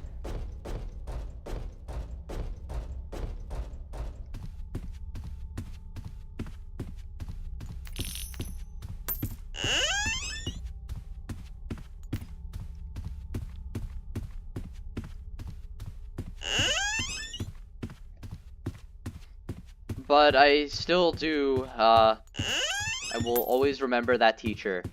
Another fun memory I have of him was there was this one time where, in our state, there's been a massive elementary school shooting, killing, like, around 20 people. It was hard to hear. Like, I did not believe anybody, like, had the audacity to harm that much people, especially around young children.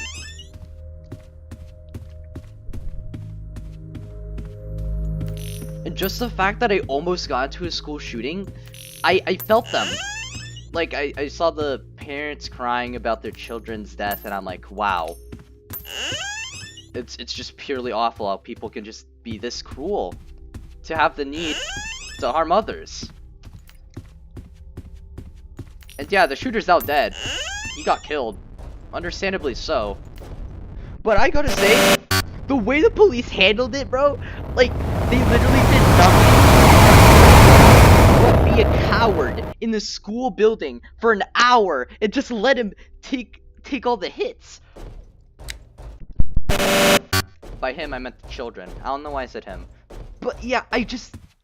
why? You could have saved a lot of children if you just didn't stay in a corner for an hour. You literally have overprotective armor, body armor, and even a ton of shotguns. Why did you go in there yourself and started... ah, man. There has to be a better way they would have handled it, bro. I genuinely feel like the police should have been somewhat held accountable because of their deaths. I know it's been like around 9 months since that incident, but it still hits hard.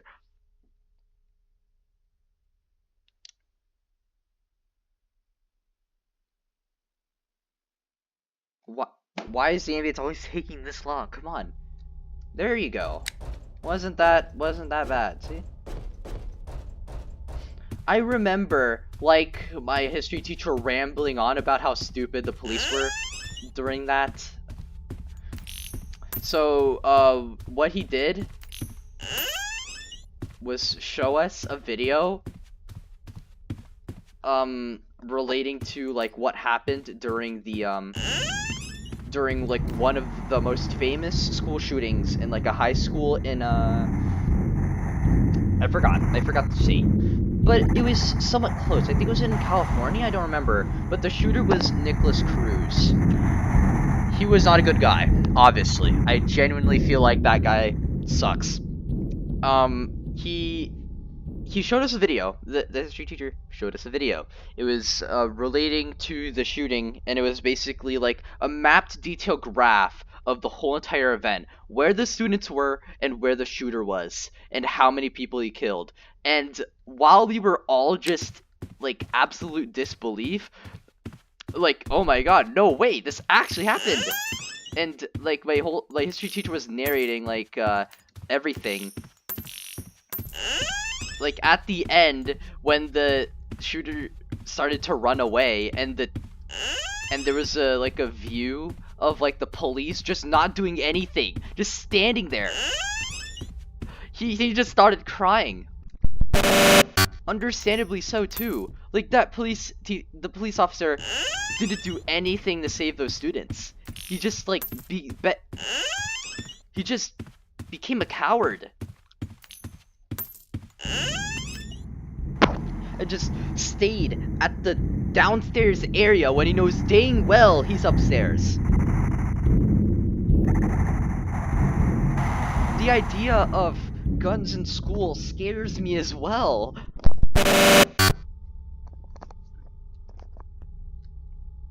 And there's this quote my history teacher always gives out, and it always still stands out to me. I still remember it. It doesn't matter if you're scared. It matters about what you do when you're scared. And yeah, I absolutely agree with that. 547. In war in Iraq, he always tells his soldiers, his army, that it really doesn't matter if you're scared. It matters what you do if you're scared. He would tell them. And yeah, they successfully handled that.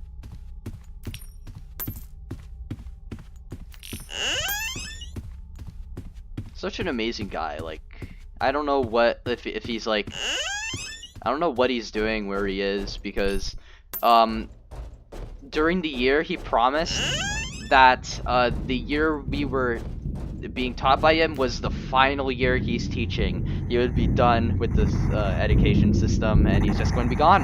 And he wants us to know that you don't really need to remember me. Just move on with your life. I'm just there to just push you along this road that we know as life. And yeah, I just don't choose to forget him. I will always still remember him.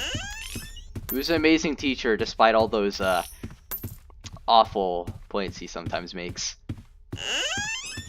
Like, why? Walking in the hallways and you force us to write an essay about it. Oh my god. Still to this day, I don't understand it.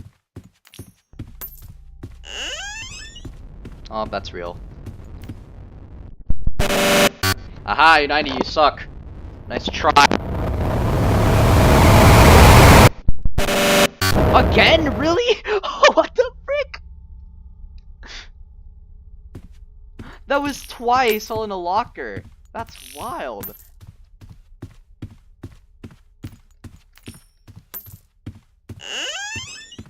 I remember doing this like twice first, like going to the rooms twice. I was freaking terrified, and it shouldn't be a surprise when I kept dying, like before A100. Like the 2 times, I'm pretty sure I died before A100. Mostly because of A90. I think the first time I died because I kept like falling for A90 because I just didn't get the message of what I was supposed to do. And the second time I died to A60 because I was in a group of others and they were going too fast, so I understandably died because there were no other lockers to go in. I just immediately knew that A1000 was going to be a challenge I was going to dislike. So one day I hopped onto the room solo and actually did the entirety of A1000 for the first time. In the 3rd attempt too. The first 2 attempts weren't so good. Like I just kept dying to A90 and A60. After the 3rd attempt, I just absolutely crushed it. I do firmly remember when like around the end of the 800s rooms, I accidentally moved when A90 appeared. Yeah, that sucks. Yeah, you just know dang well that I took damage, 90 damage, 90 health, immediately gone. So I had to, for the rest of like the 120 rooms, I had 10 HP left. If I mess up once, then I'm dead. No more game, and all that effort was for nothing. And yeah, it should be a surprise that I actually made it alive to A1000. I gotta say though, the moment when A90 appeared on A1000 after I unequipped my scanner, it was scary stuff. And A90 just appeared. Great. Without any context, it just sounds like I'm rambling for no reason. But usually I just talk because, I talk to myself because what else am I supposed to do during these 1,000 rooms? Just stay silent? No, I just want someone to talk to, even if it's nobody. I can talk to myself. That's something I, sometimes do if I'm lonely. Or, I could just talk myself in my head, but I occasionally like talking out in voice. Because, I like it. I don't know. Just something about it. Oh, battery. Even though I don't really need it. I thought I heard A120. I'm so stupid. There we go again. There has to be some script where like A90 detects if you're like moving a lot, so A90 spawns. That has to be like scripted. There's like no way. Because like think about it, whenever you're caught off guard, he always spawns, and whenever you're focused, it's like he doesn't.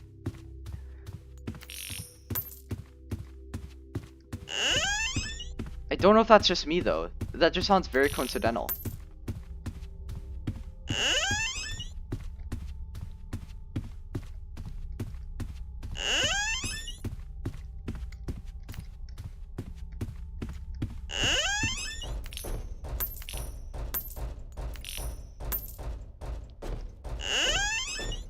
I was expecting A120, I won't lie.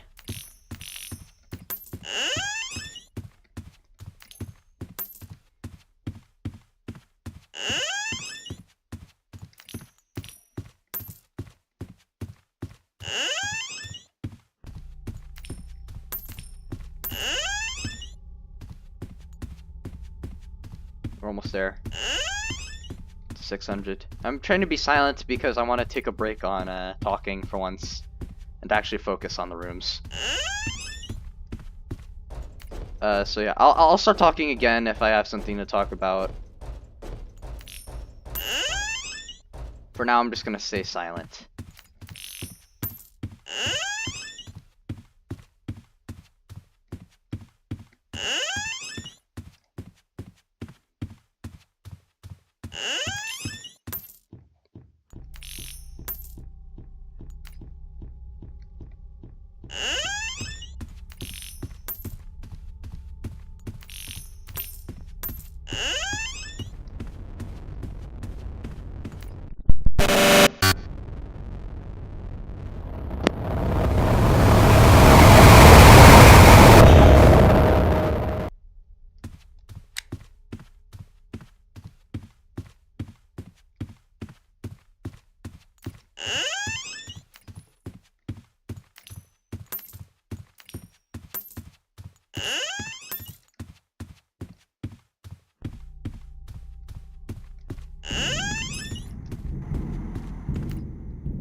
The answer to -8 is daily.htm. Oh shoot, thought that was real. Anyways, go on now. Good luck.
The forbidden number.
I wonder if A120 is gonna appear.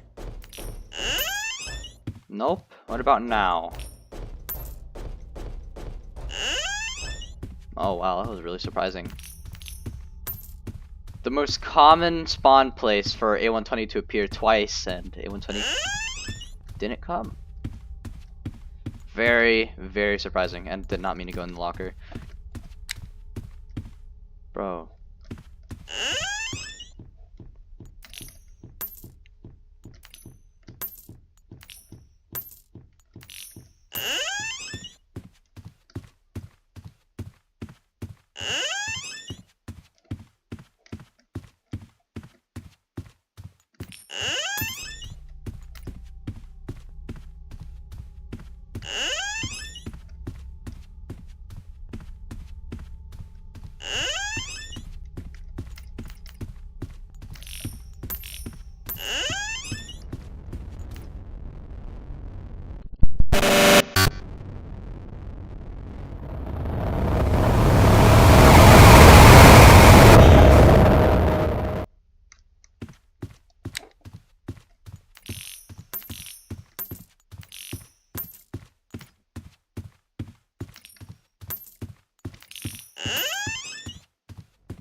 A120, come on.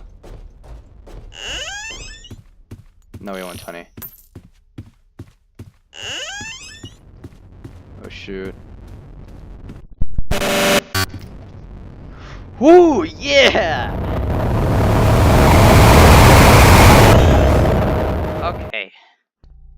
The first part of this is going to end soon because Xbox Gamer actually has a limit to how much you can record, which is 2 hours. So I'm gonna have to start recording again after some while. Yeah, 1 more minute remaining until 2 hours.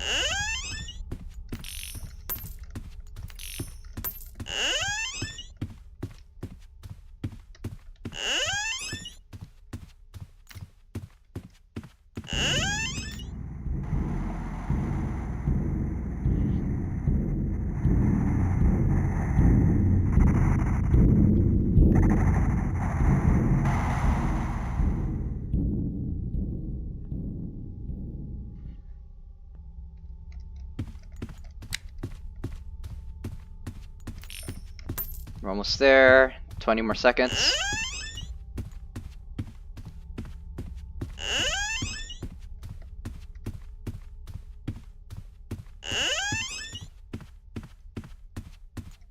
Nine more seconds. I'll just stop at a locker.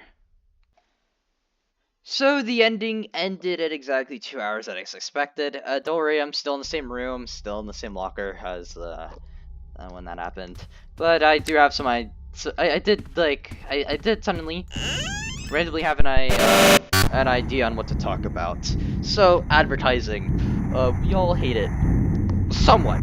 I think all of us hate advertising unless if it's like a really good advertisement. There is always some shady stuff going around advertising, so I always have an ad blocker, and I always hate it when people just like, not people, but websites would usually just bother you like, hey, please allow ads on our site. I'm like, heck no, dude. Why are you crying about 3 cents? Just let me be. Let me access your website, right? It's not that huge of a deal. Come on. I always hate it when websites always try to like say, hey, please allow ads. I disable ads for a reason, okay? It's not because I don't want you to earn money, it's because I want to avoid all that shady stuff.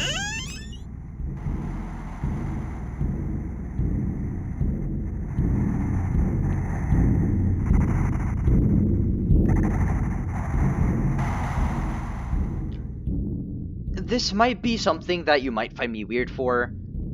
Oh, he's coming back? Yeah, he is.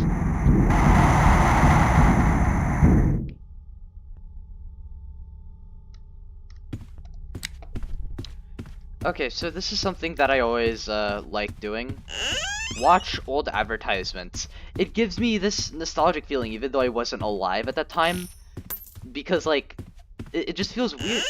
Like the analog static noises, voices that were clearly from the 80s. It's some pretty good entertainment, even though it's literally just advertisements. It's like looking in like an past version of something that used to be corporate. Like watching the advertisements is like watching a time where advertisements used to not be so like corporate or like profiting, to say the least. I always liked advertisements back then. It's clear that companies spent way more effort in advertisements than nowadays. Like the advertisements back there used to be funny. They used to be hilarious. Now it's just Chips Ahoy.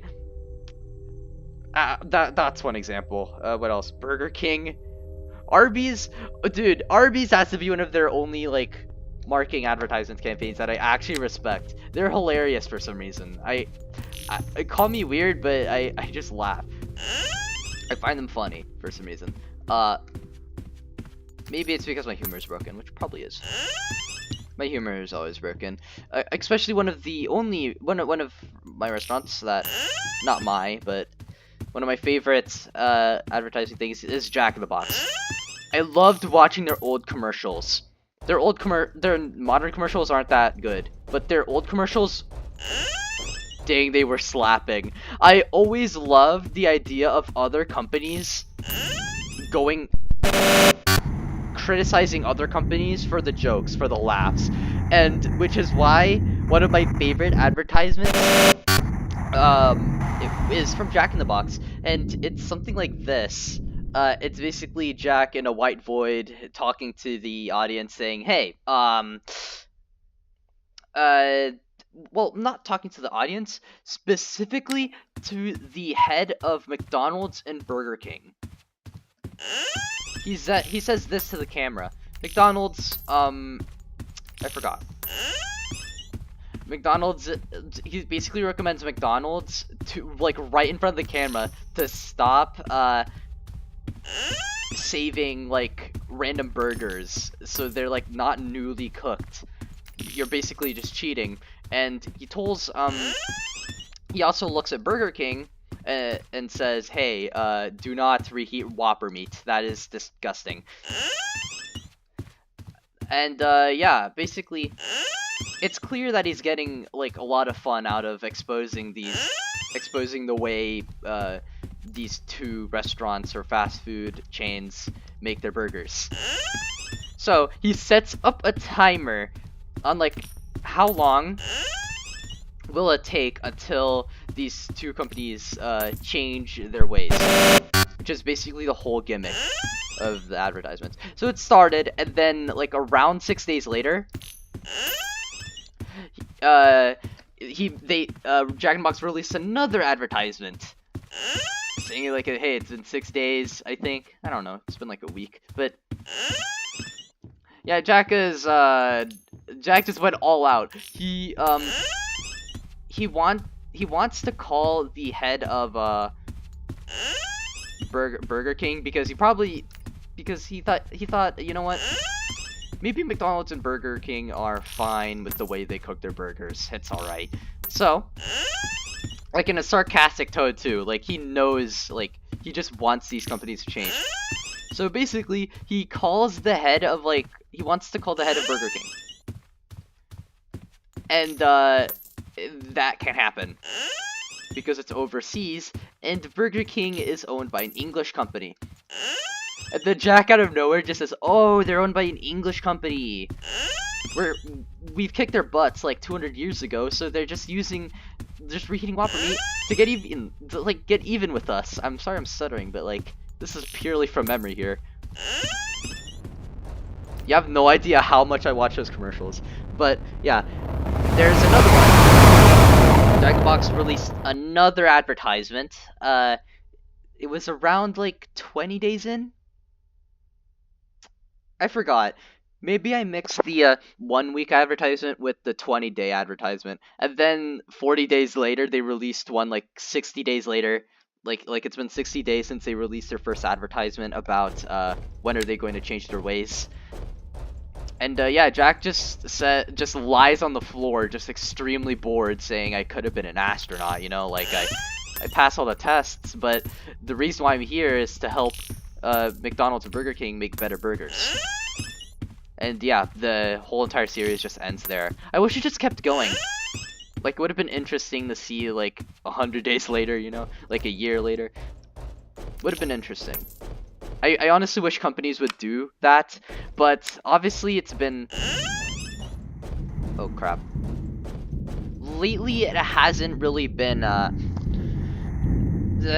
favorable for other companies to lash out on other companies for their advertising, which I honestly still wish they would allow. It's entertaining. It's really entertaining stuff. Seeing, like, company versus company, fast food chain versus fast food chain, it's really goofy, and I find it entertaining for some reason. Which is why I love Jack in the Box commercials. Like, they always, like, specifically target McDonald's and Burger King. I think it's obvious because they were top back then. They were, like, on the top, and while Jack in the Box is still on its way to grow, they were just making advertisements.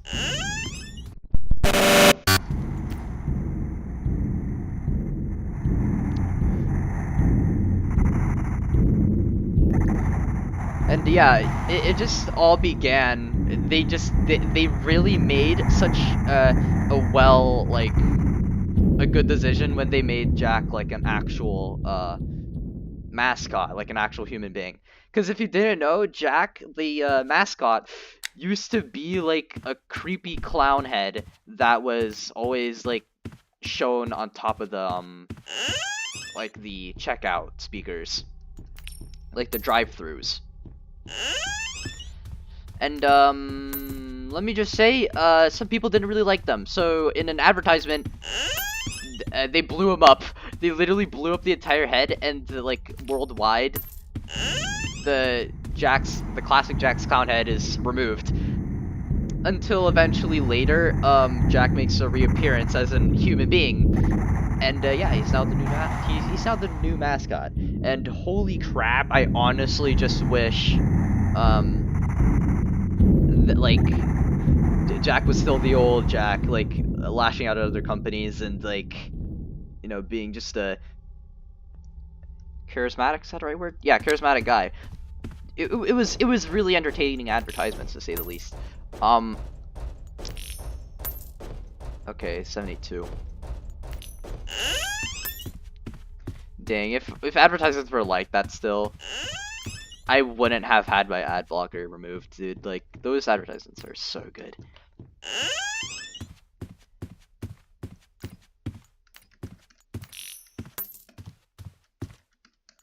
What the heck? Okay, there you go. Oh my god, again!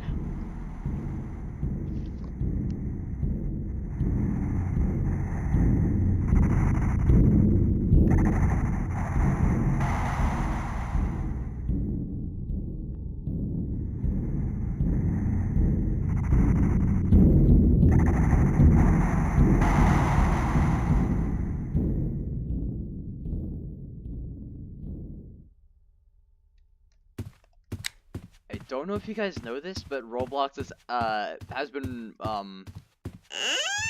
been telling us, hey, we're working on a new system on Roblox Studio that basically lets AI build games and develop them for you. The scripting, the building, all that. All of that is made with just one, like multiple words you put onto a command bar. Like, for example, you can just like type in, I don't know, a frog riding a unicycle, and the AI will script and build an entire like frog riding on a unicycle for you. And there have been mixed feelings about this. Some people have been thinking, hey, like, this is actually pretty good. Like, users can build their games with ease, and as long as you have a creative idea, there will be more good games on Roblox, not the terrible spammy games that are usually patrolling on the website. However, the developer side were not happy. They weren't happy. And, well, it does seem like they just don't like it for no reason. It's actually a pretty reasonable idea, because scripters and developers are paid to do their jobs, to build Roblox games. But with this new AI implemented, they don't really need to have those jobs. The owners of those games can just plop a script and then boom, they're done. They can literally do the same thing those developers do in a matter of minutes without pay as well. So with this new feature implemented, they don't have any more jobs. They just practically ruined the economy of Roblox with this feature. Me personally, I don't have much of an opinion on this. I'm basically mixed, because like, yeah, it does seem cool, but at the same time, developers aren't really going to exist anymore, because scripting is basically a pointless waste of time that can be done with a few minutes with AI. AI is a scary concept too. Like you remember, I don't know if you know this, but like weeks ago, I don't know if it's weeks ago, I still remember it, but some famous streamer has been exposed for, going on an AI website, deep faking, some cool, videos of women he's interacted with.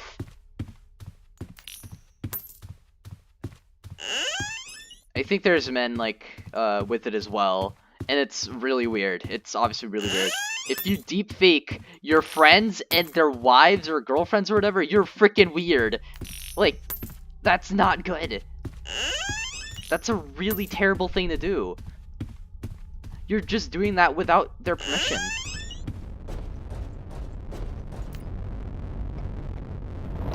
Yeah, just the fact that anybody can make anything, especially something disgusting like that, with AI it's scary. Like, it just scares me whenever, like, AI can do something incredible that humans can't really do. It's like they're freaking evolving. Like those crazy people that said robots are gonna take over the world, I'm starting to believe them now. Like, it's reasonable.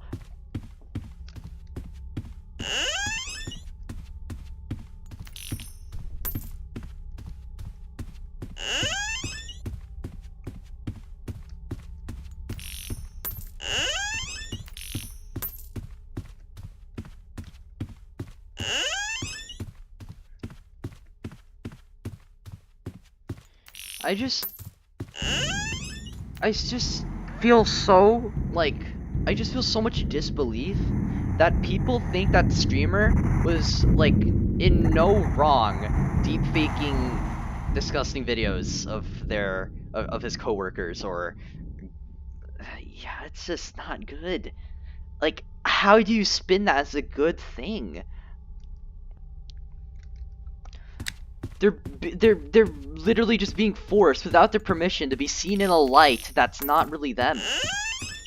Not only that, they're being exploited off of. Like, people can make money off of that by selling them. Like, you do realize that, right? Like it's awful. It scares me.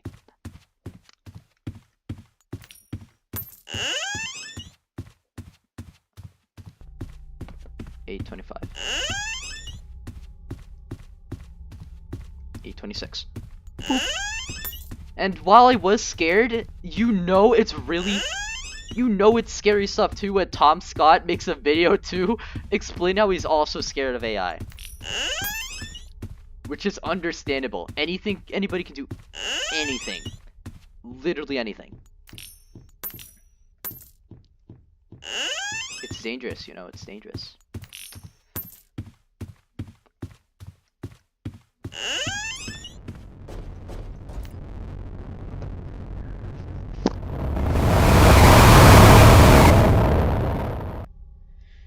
Okay, so you know how Discord has this rule of you're supposed to be like at least the age of 13 to use Discord.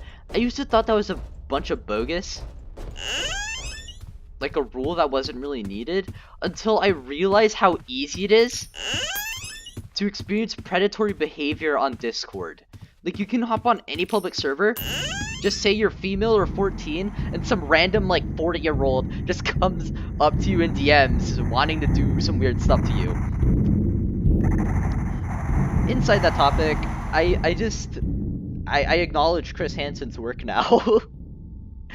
Even more. Yeah, if you don't know, well, I don't know anybody that doesn't know, but Chris Hansen was actually a pretty, good weapon against predators. There's a whole show like about it in NBC. It was basically releasing episodes of stories of adults that try to do weird things to the not children, but teenagers online.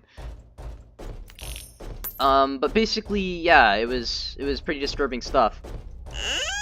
And Chris Hansen basically like sits them down for like a little talk, like seeing how like wrong it is, basically interviewing him, like saying, hey, you know, like the stuff you're doing is wrong. What if he was your child? Basically trying to reason with them, saying, hey, like what you're doing is wrong and you should like be held accountable for that.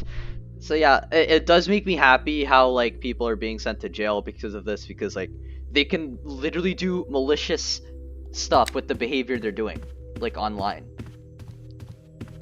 843. Yeah, that's pretty much it, basically.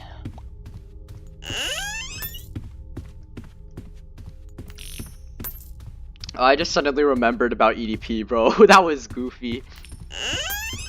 Bro couldn't think of any other, like... Bro couldn't think of anything else. He thought about a cupcake! How low do you have to stoop down for that level of, like... Ah, jeez.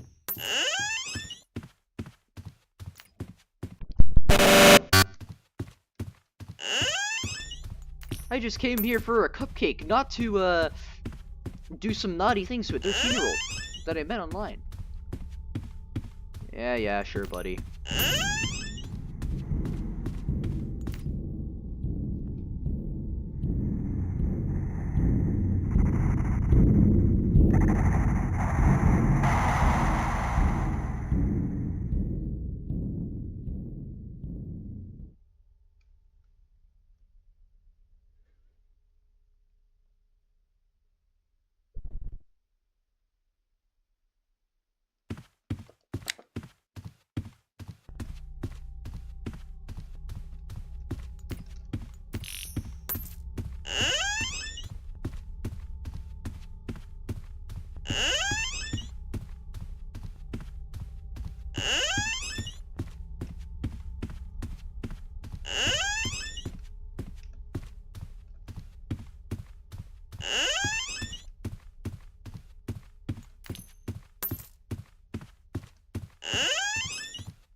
Oh, it glitched. It didn't play like that final noise. It's like, and it didn't play.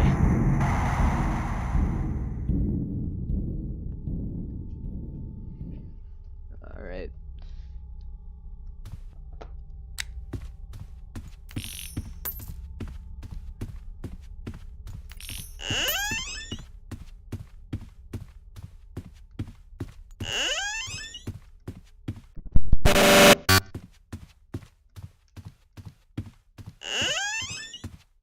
A suggestion that I always have for people that want to attempt rooms, always study where the lockers are. So when you enter a room and immediately hear an entity, you know exactly what to do and just run. If it's a case like A60, then just immediately run to the next room. Or if there's like, or if you like open the door and there's already like lockers next to them, then go there. It's not worth it to go to the next room. But if there's like case where there's like no lockers anywhere, there an A60's coming, just go to the next room and immediately find a locker. You'll be safe. You have like enough time, by the way. You should have enough time. As long as you have your volume on max and you can hear the entities pretty well, I think that this challenge can be pretty smooth sailing as long as you don't mess up on 890.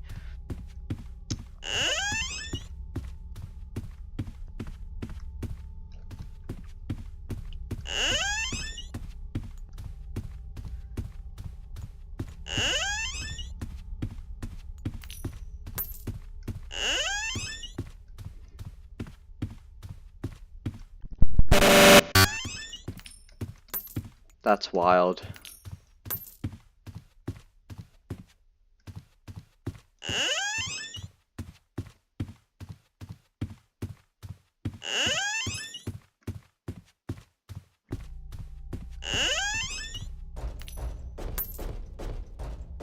A120? No A120. Surprising.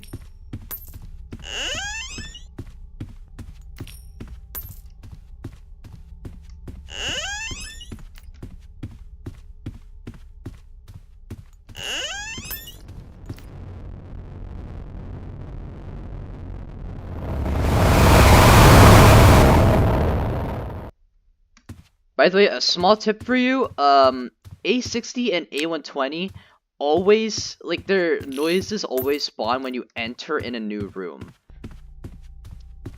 Unless if the door is already open for you. It will never spawn in the middle of, like, when you're in the middle of a room. No. Like, as soon as you enter a door, you should hear an entity noise if it has spawned. Which should give you, like, enough time to, you know, hide.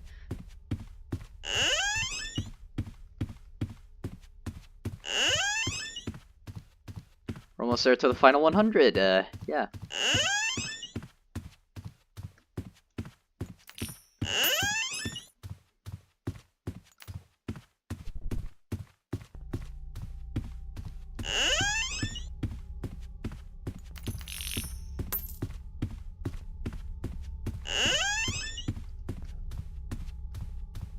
Is it just me, or is it just me, but I, like, really dislike simulator games? I dislike them. Simulator games are literally just a ripoff, like an unoriginal idea that's been used multiple times. It's just a waste of your time. Literally, the amount of skill that is required for a simulator game is little to none.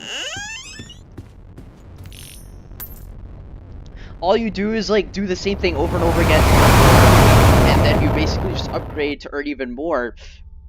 It's just worthless. You're not getting anything from this. It's just, I don't know. I personally don't find simulators to be that interesting, or anything that requires some grinding. Unless if it's Minecraft.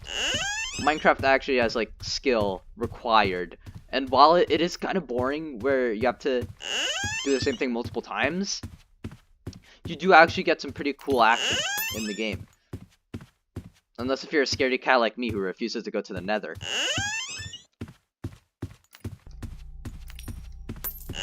Almost there to 900. Woo! And yeah, about simulators, yeah, I don't like them. I really don't. As soon as Pit Simulator X released, I did play it for, like, multiple days. I'm not even kidding. And then afterwards, like, after some time, I'm like, wait, why am I still playing this game? This game is a huge waste of time. Literally, all I'm doing is clicking on coins and chests. And waiting! This is a huge waste of time. So yeah, from there, I just gave up. Also, hi, Curious Light. I'd never play Pet Simulator X again, and I probably never will. It's just disgusting how much time we've all been wasted because of simulator games. Nowadays, I just honestly become very disbelief. My grammar skills. I just become very, like... I'm just like... What's the right word? I'm just baffled that people still find simulator games to be fun. They're not. You're literally just wasting your time by playing them. A simulator game that I actually do kind of respect, well, it's not really a simulator game, but it's really grindy, is Rex Reincarnated. You can play it if you want, but it's like, you are required to pay some Robux in order to play the game. Me personally, I like the idea of combining mining simulators, and yeah, it's a really cool idea. However, after a few days, I just didn't really find it fun. It's really boring for me. Yeah, the ores are cool and all, but it's not that fun. Literally, all you do is hold the mouse button, go around, and yeah, it's not all that appealing to me. Which is why I still play games, which is why I always stick to games like J-To, Doors, because they actually have some sort of element of fun to it while implying skill. It's like one of those few games that don't try to rip you off for money or try to waste your time. It's one of the games that I actually respect, you know? If you find those games fun, I don't hate you or anything. You can enjoy all you want. But I'm just saying, I just personally think simulator games or any grindy games are a waste of your time. And while there are some that are cool, so what? The gameplay is just boring. That's just like saying,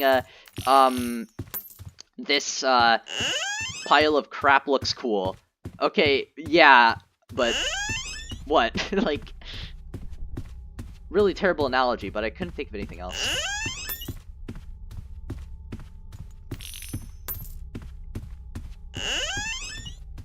Just, if you play those kind of games, go ahead, keep going if you wanna. I personally think it's a waste of time and money. I honestly sort of regret even paying a Robux for even playing Rexar.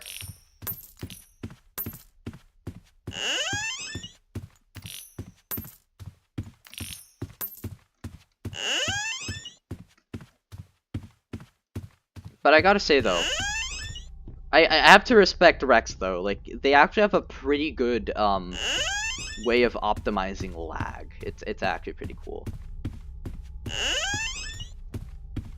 Like if you have a terrible PC, I guarantee you Rex could probably run pretty well.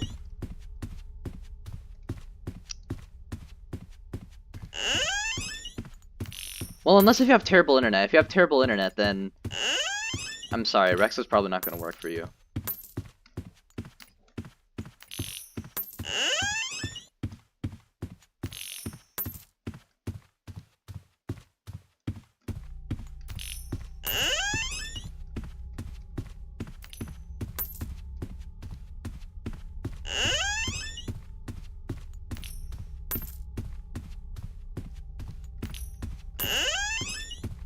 I find the idea, I do not respect the idea of crap hosting. Like, imagine, being in a normal conversation on Discord or some random social media. Any social media applies to this. Somebody joins in and sends the most random, unfunniest GIF that doesn't even relate to the conversation. This doesn't apply to GIFs as well. This applies to, like, random text messages that aren't even that funny. It's just there. It's literally just there. To, like, not be, like, in the same conversation. I don't get why people do that. It makes me mad. It's a huge pet peeve of mine. I don't know if pet peeve is the right word to use here. I think pet peeve is like used to describe what annoys you. I don't like crap posting. Like I don't really respect the idea of crap posting as well. It's really awful. Like, the idea of just, like, having a normal conversation is just interrupted by some random image that doesn't make sense. I know it seems like I'm crying at nothing, but... yeah, I agree with that. It seems like I'm crying at nothing, but you have to understand, it's not really that cool to just and barge into a random conversation sending a random meme that's not even that funny. Like, I guarantee you, almost said the S word, almost, like, all the crap posts that I've seen really aren't that funny. They're not. They don't make me laugh. It's only funny if it's, like, it's only funny if it's, like, not ruining any conversations. Or have the purpose of annoying others. Because crap posts are just annoying, they're not even that funny. You could argue that, yeah, it's only unfunny because, you know, you're just being mad that the conversation is ruined because of it. No, when those same crap posts are sent in the purpose for others to laugh, it's still not funny.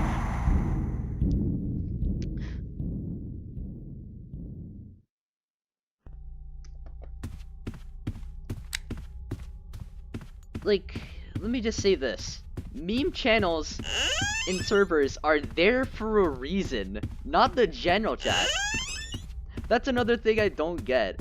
Like, why send memes in general? I know it sounds like... I know I sound like such an obnoxious little, Discord mod, but it's actually true. Like, come on.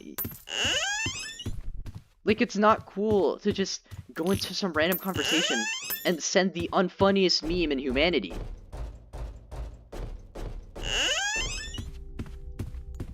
That should actually be a crime. What in the world? Right. Boom.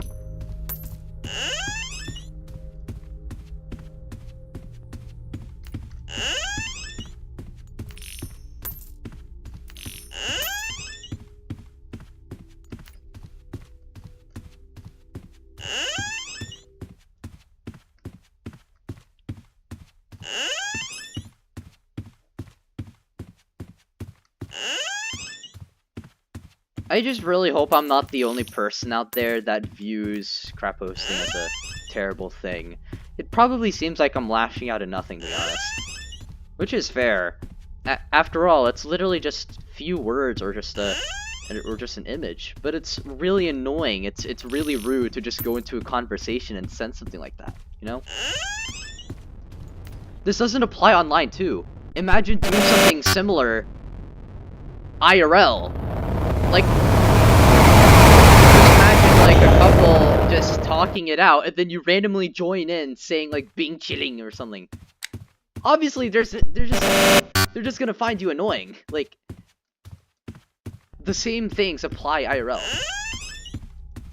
I genuinely hope you guys I genuinely hope you guys view my point, because like I do hold like a personal grudge against crap posting. Well, obviously I don't really like hate you if you do, but it's just something I don't really support. Unless if it's like intentional, like in a memes channel or something, then cool, fine. If it's not funny, then I'll just not laugh at it. There's no harm in it. If it's basically sent not in a way to like, if there's like no conversation, or just like not intended to just ruin a conversation, I'm cool with it. I'm cool with memes, all right? That's like the only good way to send memes. Usually memes nowadays are not really something I would laugh at because of crap posting. It's something I only laugh at if it's just like not used to ruin other conversations.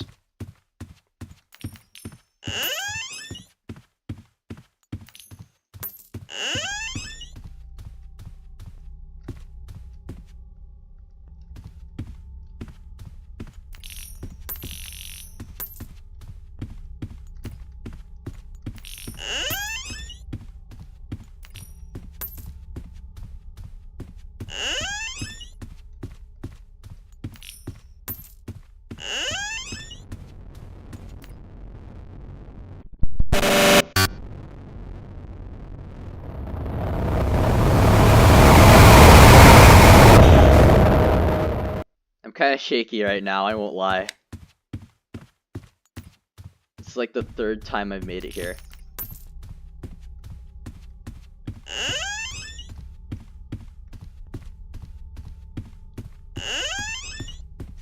Hey, 120?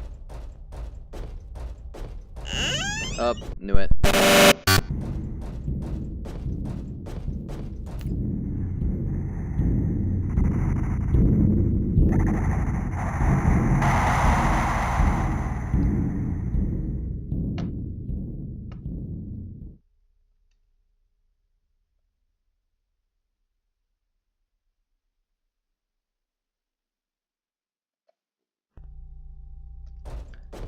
I gotta respect people that die at near the end of the challenge just for the funny laughs. I do feel bad for laughing at it, because sometimes it's actually pretty funny. But like, you have to have balls to throw 3 hours of your life out the window. That is some dedication. Like, imagine now I die on purpose to A90 just for a meme. Like, that has to be something I have to respect. Like, just a ton of time wasted for a meme. Like, that is some dedication.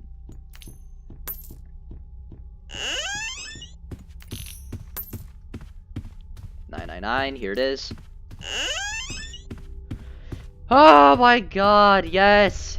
1,000, let's go. This is the third time I've made it here.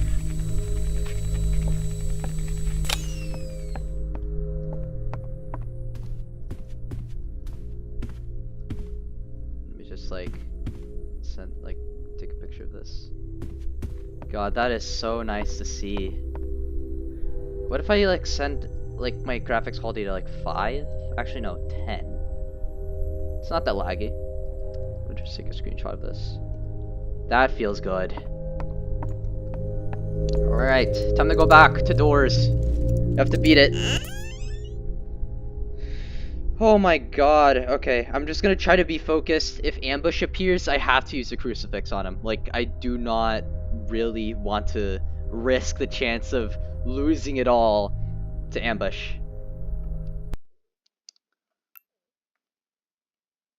Oh man, what truly sucks is that we don't really get the herbivorous.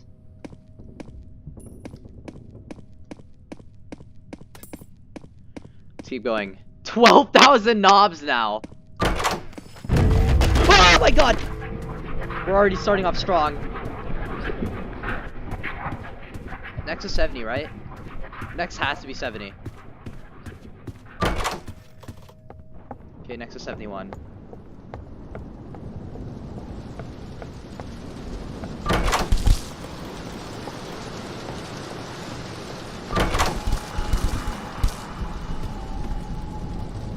Here, dupe, it has to be this one. Yep.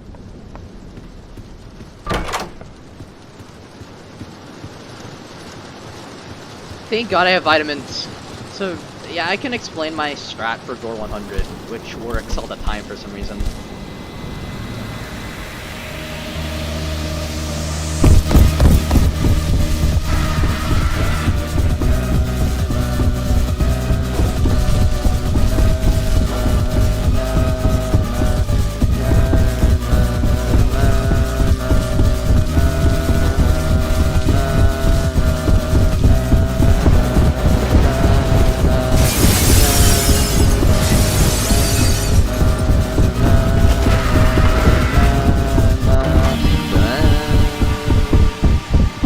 Suck it, Screech! I mean, Seek. I said Screech! Okay, thank God it's a key room. I really want to get this game over with, dude. Like, I'm not even... It's been 2 hours and 40 minutes. Like, I really just want to be done. For now, obviously. I still have more days to come, because... I can guess it's going to be a very long while until Doors releases a second floor.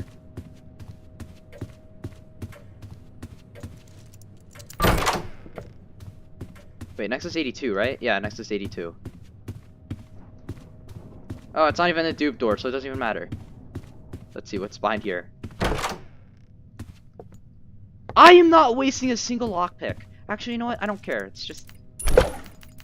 What? What am I going to use this for? What am I going to use a skeleton key for? Bro, come on. That was so worthless. I have 8 items. Okay, ambush? Yep, it's ambush. Hello. Come on, come here, buddy. Screw you, bro.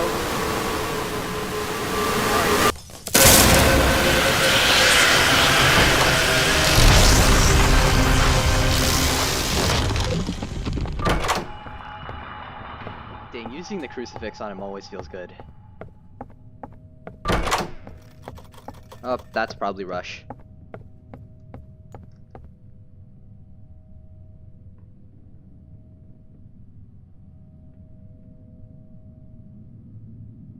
How is that not rush? Okay, whatever. Oh, shoot.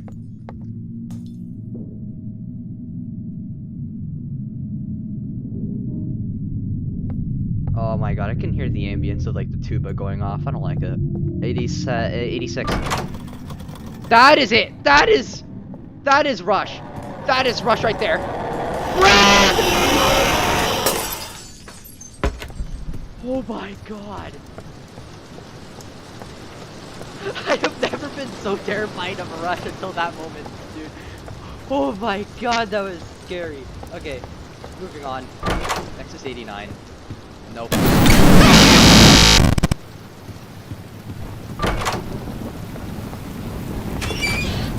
Oh my god. I received a heart attack from that. Okay.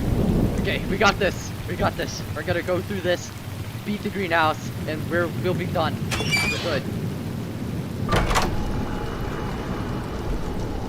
God, I can't see crap. I'm gonna try to take my time here.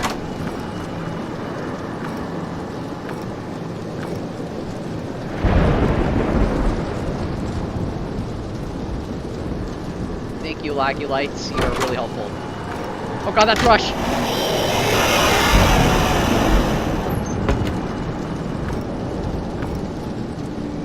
That was brutal. I can't see the dang floor, bro. Okay, there's Snare. Okay, nothing. Was suspecting eyes because I saw like the little purple light on the door.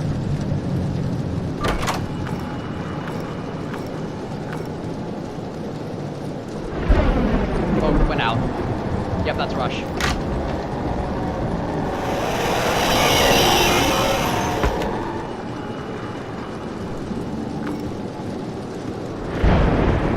Why is it still out? Why is my candle still out? I'm worried. The screecher? Or is it eyes?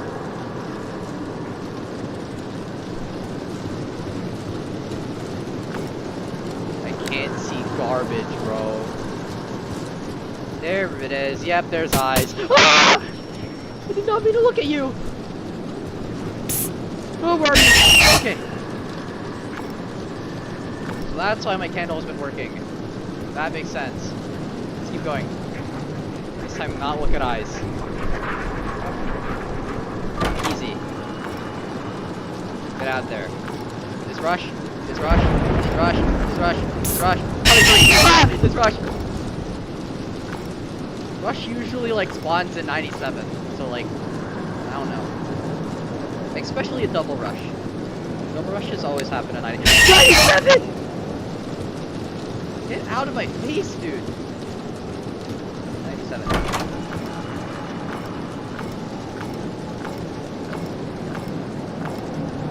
That's Rush.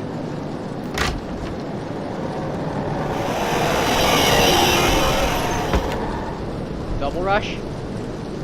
Oh wow, this is one of those cases where Double Rush doesn't appear on 97.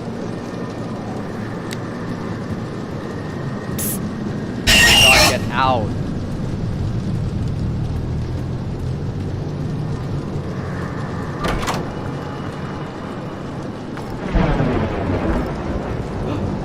Yes! Okay! I'm just gonna walk straight forward. Was that real? Was that real? Was that real? Was that freaking real? Come on. Where are you, Screech? Get out of there! Okay. That was real.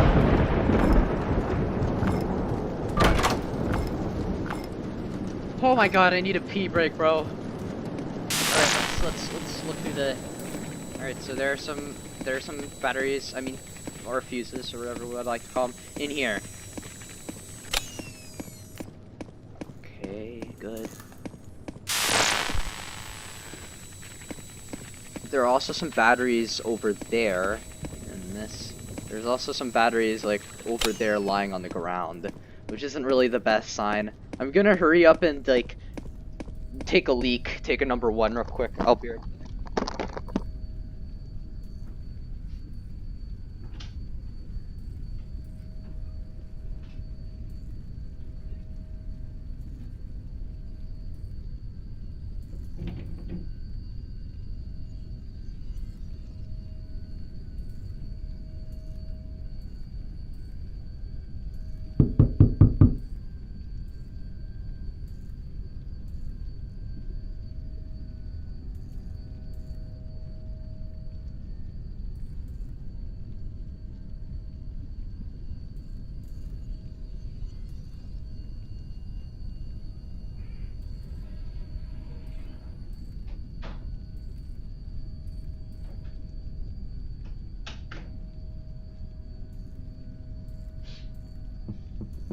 God, I'm back and I'm nervous. Oh my god, alright. Whew, okay. So basically my plan, I thought about it. I'm just gonna dash straight into here where the batteries are. Where some of the batteries are. And then later I'm gonna go over here and then get out over to this way into this hall to go over there. I think this plan should go well. I have my vitamins over here, which I always use indoor 100 because I don't have to hide in a cabinet. Oh, there's a battery up there. And oh, actually 2. Okay, this is actually going really well.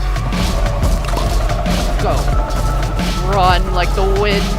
Run like the wind.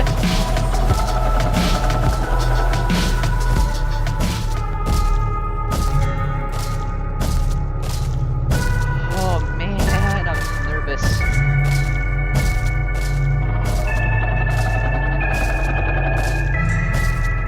I wish there was a feature of the scanner where it could see where the figure is.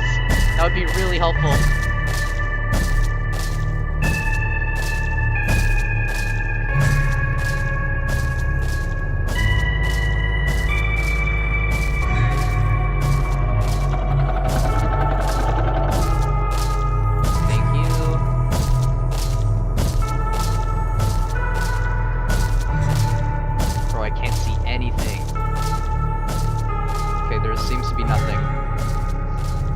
So I'm just gonna have to go through this black wall when figure goes away.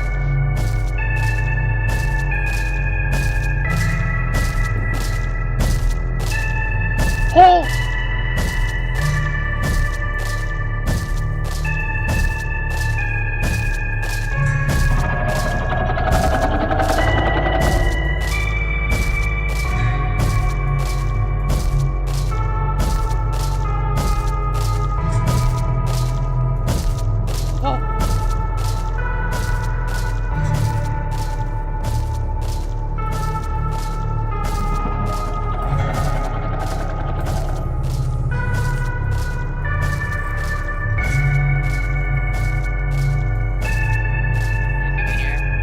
Oh god, I thought I saw the figure, and he's right there!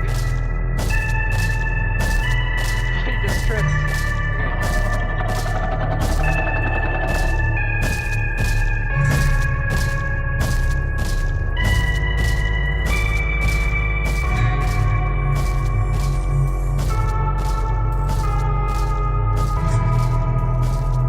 Hope the remaining batteries are upstairs. Gotta say that was a successful mission. We just gotta check if the remaining batteries are actually up here. And I was right, there are two. Just gotta check for one more, and I really hope it's up here. Wait, is it? Yes! Yes! Yes! Thank you! Thank you, RNG Lords, you are incredible. I am absolutely ecstatic. I'm not using the key. Screw you.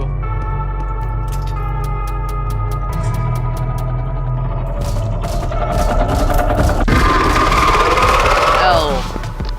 Big L.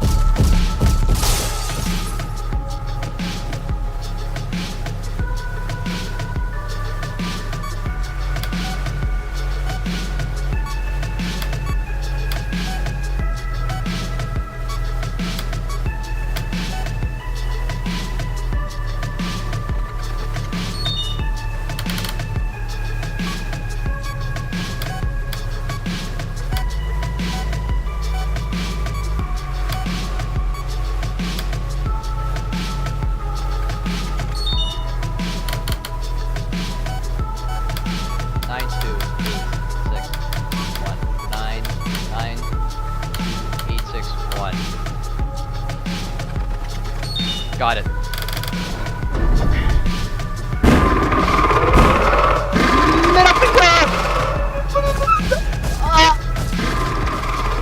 time I'm gonna be holding out the scanner. Say cheese, bro.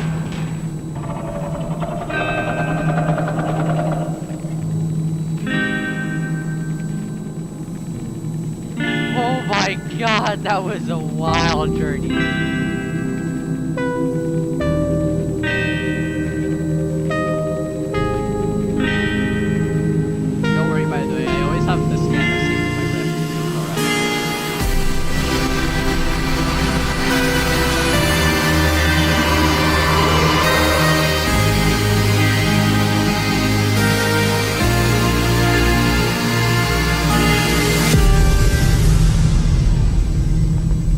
Holy crap, you have no idea how good that feels. An A1000 run without taking any damage and without the game bugging at the end. That was incredible. and I got 1,000 knobs in return. What's not to love?